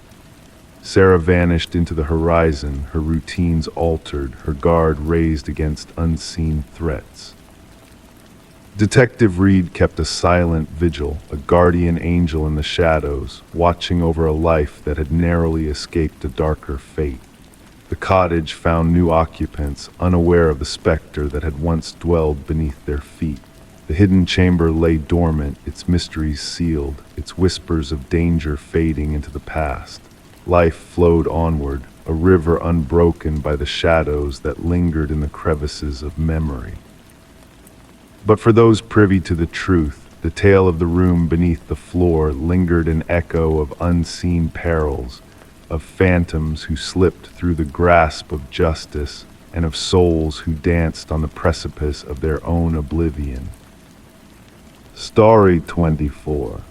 She wiped away the mist from the mirror, her gaze fixed on the reflection staring back at her. Everything seemed normal, her features in place, her attire unchanged.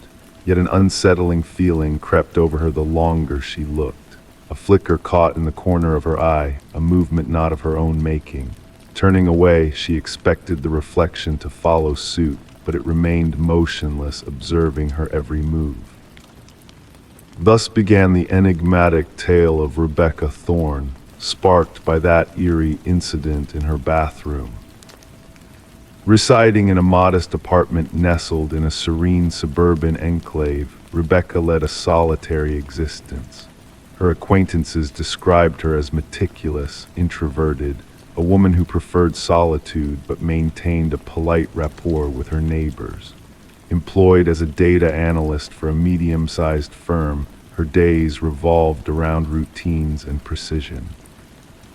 Nothing about her hinted at the extraordinary role she would come to play in a perplexing criminal saga that would captivate investigators and haunt the community for years to come. It all commenced with innocuous events. Rebecca began noticing minor rearrangements in her living space. Objects shifted from their usual places, nothing missing but subtly out of order. A coffee mug on a different shelf, books rearranged, her toothbrush oddly placed by the sink. She brushed off these anomalies as mere lapses of memory, attributing them to long hours spent under the harsh glare of fluorescent lights, poring over spreadsheets until her eyes blurred. Detective Marion Shaw received the initial complaint when, after enduring weeks of these disturbances, Rebecca finally reached out to the authorities. At first glance, there appeared to be no signs of criminal activity, leading Shaw to consider the matter more suited for mental health services than law enforcement. The report was duly noted but relegated to the stack of non-urgent cases. There was no tangible evidence, Shaw later recounted. No broken locks, no missing items, just a woman plagued by a sense of unease within her own home. The pivotal moment arrived with the incident involving the bathroom mirror. During her second interaction with the police, Rebecca recounted the episode in vivid detail, how her reflection seemed to move independently, how an eerie sensation of being watched gripped her even in solitude. This time she presented proof, footage from a security camera she had installed, trained on her front entrance. The recording unveiled a sight that sent shivers down the spines of even the most seasoned officers. The grainy video depicted Rebecca leaving for work in the morning, followed 20 minutes later by an identical doppelganger using a key to access her abode. Forensic experts scrutinized the footage for any signs of tampering or digital deceit, but their investigations yielded nothing. The mysterious individual entering the apartment moved with the precision of Rebecca, dressed like her, even carried the same distinctive leather bag that she owned. However, according to time-stamped recordings from her workplace security system, Rebecca had already swiped into her office building across town. "We're dealing with a doppelganger scenario," Detective Shaw informed her superiors. "Someone who has meticulously studied Ms. Thorne and mastered her mannerisms with uncanny accuracy." The probe escalated. Fingerprints found within the apartment matched only Rebecca's, with no foreign DNA detected. Neighbors reported nothing out of the ordinary, just Rebecca going about her daily routines as usual. Mrs. Keller, one neighbor, mentioned a peculiar encounter when she greeted Rebecca upon her return home one evening, receiving no response, a departure from the norm but not alarming. Rebecca started cataloging the disturbances in a journal. Seemingly minor alterations in her home escalated. Food she didn't remember consuming vanished from her fridge. Her computer displayed searches she hadn't initiated. Most disconcerting were the photographs discovered on her phone, selfies resembling her but taken without her recollection. In some images, her expression appeared slightly askew, the smile too wide, the eyes too intense. "I feel as though I'm losing my mind," she confided to Detective Shaw during their third meeting. "Or perhaps someone is orchestrating this to make me believe so." The breakthrough arrived when a pattern emerged in the security footage. The doppelganger only made an appearance when Rebecca left for specific engagements, therapy sessions, yoga classes, Sunday morning grocery runs, predetermined activities with predictable durations. "Someone is intimately familiar with your routine," Shaw elucidated. "This isn't happenstance, it's calculated surveillance and infiltration." A forensic psychologist postulated that they were dealing with a case of fixation, a person fixated on becoming Rebecca, living her life, potentially aiming to supplant her entirely. Though rare, such cases were documented in psychological annals. The culprit typically experienced a psychological rupture and fixated on a target embodying qualities they coveted: stability, beauty, success, normalcy. The focus of the investigation narrowed when Rebecca mentioned a former colleague, Lily Winters, who had been terminated due to escalating erratic behavior. Lily had closely collaborated with Rebecca, frequently remarking on their similarities. Following her dismissal, she sent Rebecca a series of unsettling emails, one of which read, "We could be interchangeable. At times, I feel more like you than you do." Securing a warrant, Detective Shaw led a search of Lily's residence. What they uncovered transformed the case from unsettling to chilling. Within Lily's abode, one room had been transformed into a shrine-like replication of Rebecca's bedroom. The walls were plastered with photographs, countless snapshots of Rebecca entering her apartment, shopping, socializing, all taken unbeknownst to her. A closet contained exact replicas of Rebecca's attire. Makeup brands identical to those favored by Rebecca adorned a vanity alongside meticulous notes on her idiosyncrasies, speech patterns, and daily routines. Most incriminating were the practice videos. Lily had recorded herself mimicking Rebecca's gait, gestures, expressions. The progression was evident: initial attempts clumsy and conspicuous, later renditions nearly indistinguishable from the genuine Rebecca. "She aspired to be me," Rebecca murmured upon witnessing the evidence. She wasn't merely imitating me, she was endeavoring to obliterate me. Technicians unearthed sophisticated apparatus for replicating keys and cloning electronic access cards. Lily had devised an intricate system to monitor Rebecca's movements, including a calendar with precise forecasts of her schedule. What eluded investigators was Lily's ultimate objective. Diaries discovered in her residence contained incoherent entries fluctuating between first and third person, occasionally referring to Rebecca as both me and her within the same paragraph. The concluding entry sent shivers down their spines. Soon there shall be one, the stronger entity shall endure. When authorities attempted to apprehend Lily, she had vanished without a trace. Her residence bore signs of abrupt departure, drawers left ajar, certain gadgets missing. A nationwide alert was issued. Rebecca was relocated to a secure facility under constant surveillance, entering protective custody. For 3 weeks, every location linked to her former life was under meticulous scrutiny. Lily remained elusive. The case took a harrowing turn when a security guard at Rebecca's former workplace reported an unusual occurrence.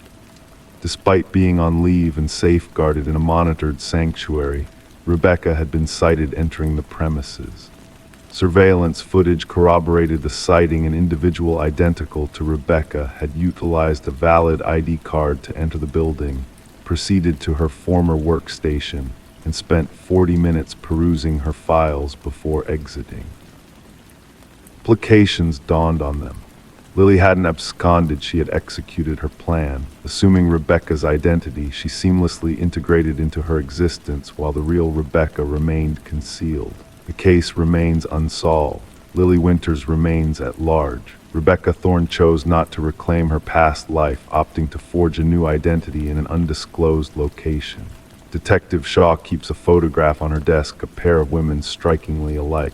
One is Rebecca Thorne, the other is Lily Winters. At times, she scrutinizes their countenances, seeking the nuances, the giveaways that would distinguish one from the other. The truly unsettling aspect Shaw imparts to new recruits is not that someone can mirror your appearance or mimic your voice. It's the fervor with which they aspire to become you, to the extent of effacing themselves in the process. Identity isn't merely our outward presentation, it's our most closely guarded possession. And at times, we only recognize its worth when someone endeavors to pilfer it. Story 25, the aged library faced its fate of demolition. Workers neared completion when a serendipitous stumble revealed a concealed latch within a bookshelf. With a gentle click, the entire case swung open, unveiling a narrow passage leading to a clandestine chamber. The air within hung heavy, undisturbed for decades. Devoid of furniture, a solitary chair stood in the center, anchored to the floor. Etched repeatedly on the wall, a haunting message lingered: "I am still here." The construction foreman swiftly alerted the authorities, shifting what seemed routine into a realm tinged with darkness. Detective Morgan Walsh, seasoned by 2 decades in law enforcement, entered the scene. His flashlight pierced the shadows, casting an eerie glow upon the walls adorned with the unsettling repetition of the message. "Secure the area," Walsh directed the officers, his voice reverberating in the confined space. "No one disturbs a thing until forensics arrives." The building's history wove a captivating backdrop. Once owned by the Harrington family, local luminaries, the library had been bestowed upon the public following the mysterious vanishing of their daughter, Rebecca. She had disappeared during her final year of college, leaving behind no trace save for her abandoned car near the woods. Despite exhaustive searches, the case grew cold, with the prevailing theory suggesting she had chosen to vanish, a notion her family vehemently rejected, convinced of a darker truth. As forensic experts meticulously combed the hidden chamber, they unearthed hair and fiber remnants embedded in the chair. Traces of blood and skin cells lingered beneath the layers of dust on the scratched walls. Initial analyses hinted at the biological material belonging to a young woman. The chair was intended for confinement, the forensic analyst remarked, gesturing to the weathered leather straps and bolt holes. The occupant fought fiercely. Walsh delved into the Harrington family's past, fixated on the timing of the library's donation. The gift, bestowed mere weeks after Rebecca's disappearance, no longer seemed a mere coincidence, but a potentially crucial clue. Further probing unveiled a disquieting revelation. The contractor who installed the bookshelf concealing the hidden room had exclusively worked for Maxwell Harrington, Rebecca's uncle and the family patriarch. Financial records revealed exorbitant payments to this contractor, surpassing standard renovation costs. Interviews with former library staff yielded shock at the discovery.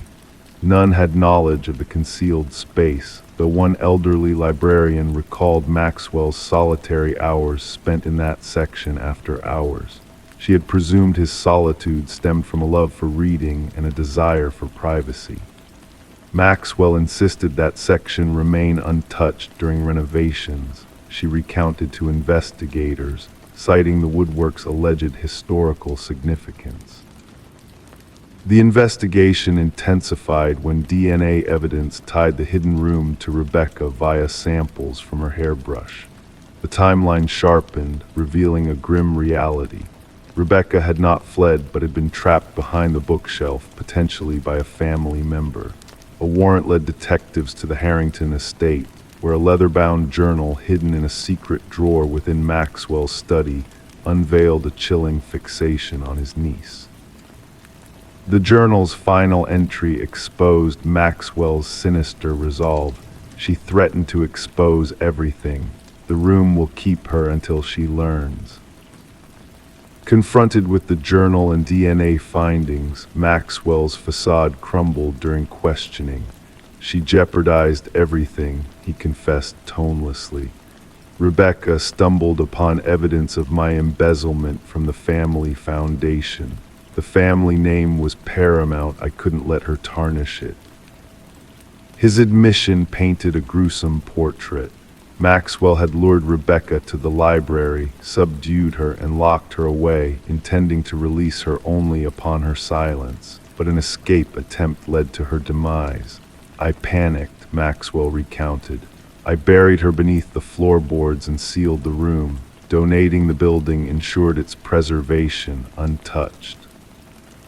Beneath the hidden room's floor, ground-penetrating radar confirmed human remains. Excavation unveiled Rebecca's skeletal form, adorned with the silver bracelet her parents had gifted her. At Maxwell's trial, the Harrington family bore witness as justice was finally served. Rebecca's mother clutched her daughter's bracelet, a tangible piece of solace after years of uncertainty. The library's demolition ceased, morphing into a site of remembrance. Community members adorned the entrance with flowers, honoring a life cut short and a truth concealed behind a bookshelf.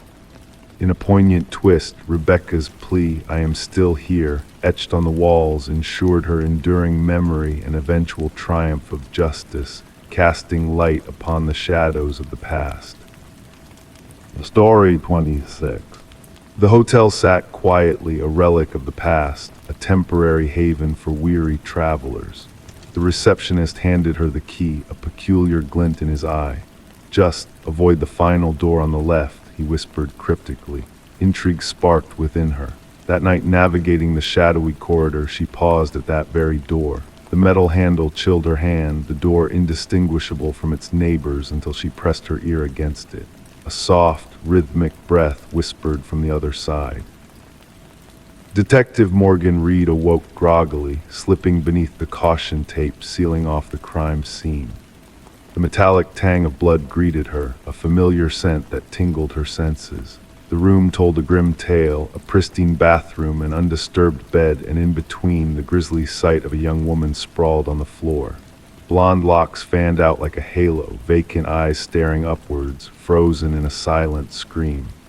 Reed knelt beside the victim, mindful not to disturb the evidence markers.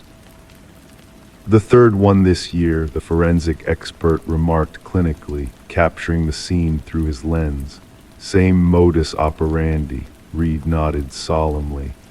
The victim's elegant attire clashed with the shabby motel surroundings. An open designer handbag sat on the bedside table, contents untouched. This was no robbery. Something more sinister drove this killer.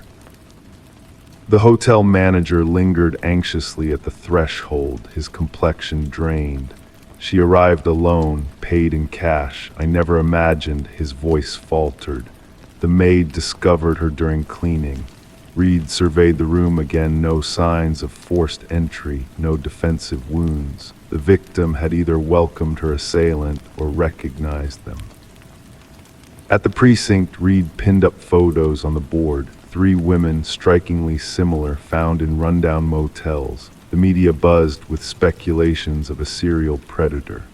Autopsies in, Detective Hayes announced, dropping a file on Reed's desk. Death by manual strangulation. No DNA under the nails, no signs of assault.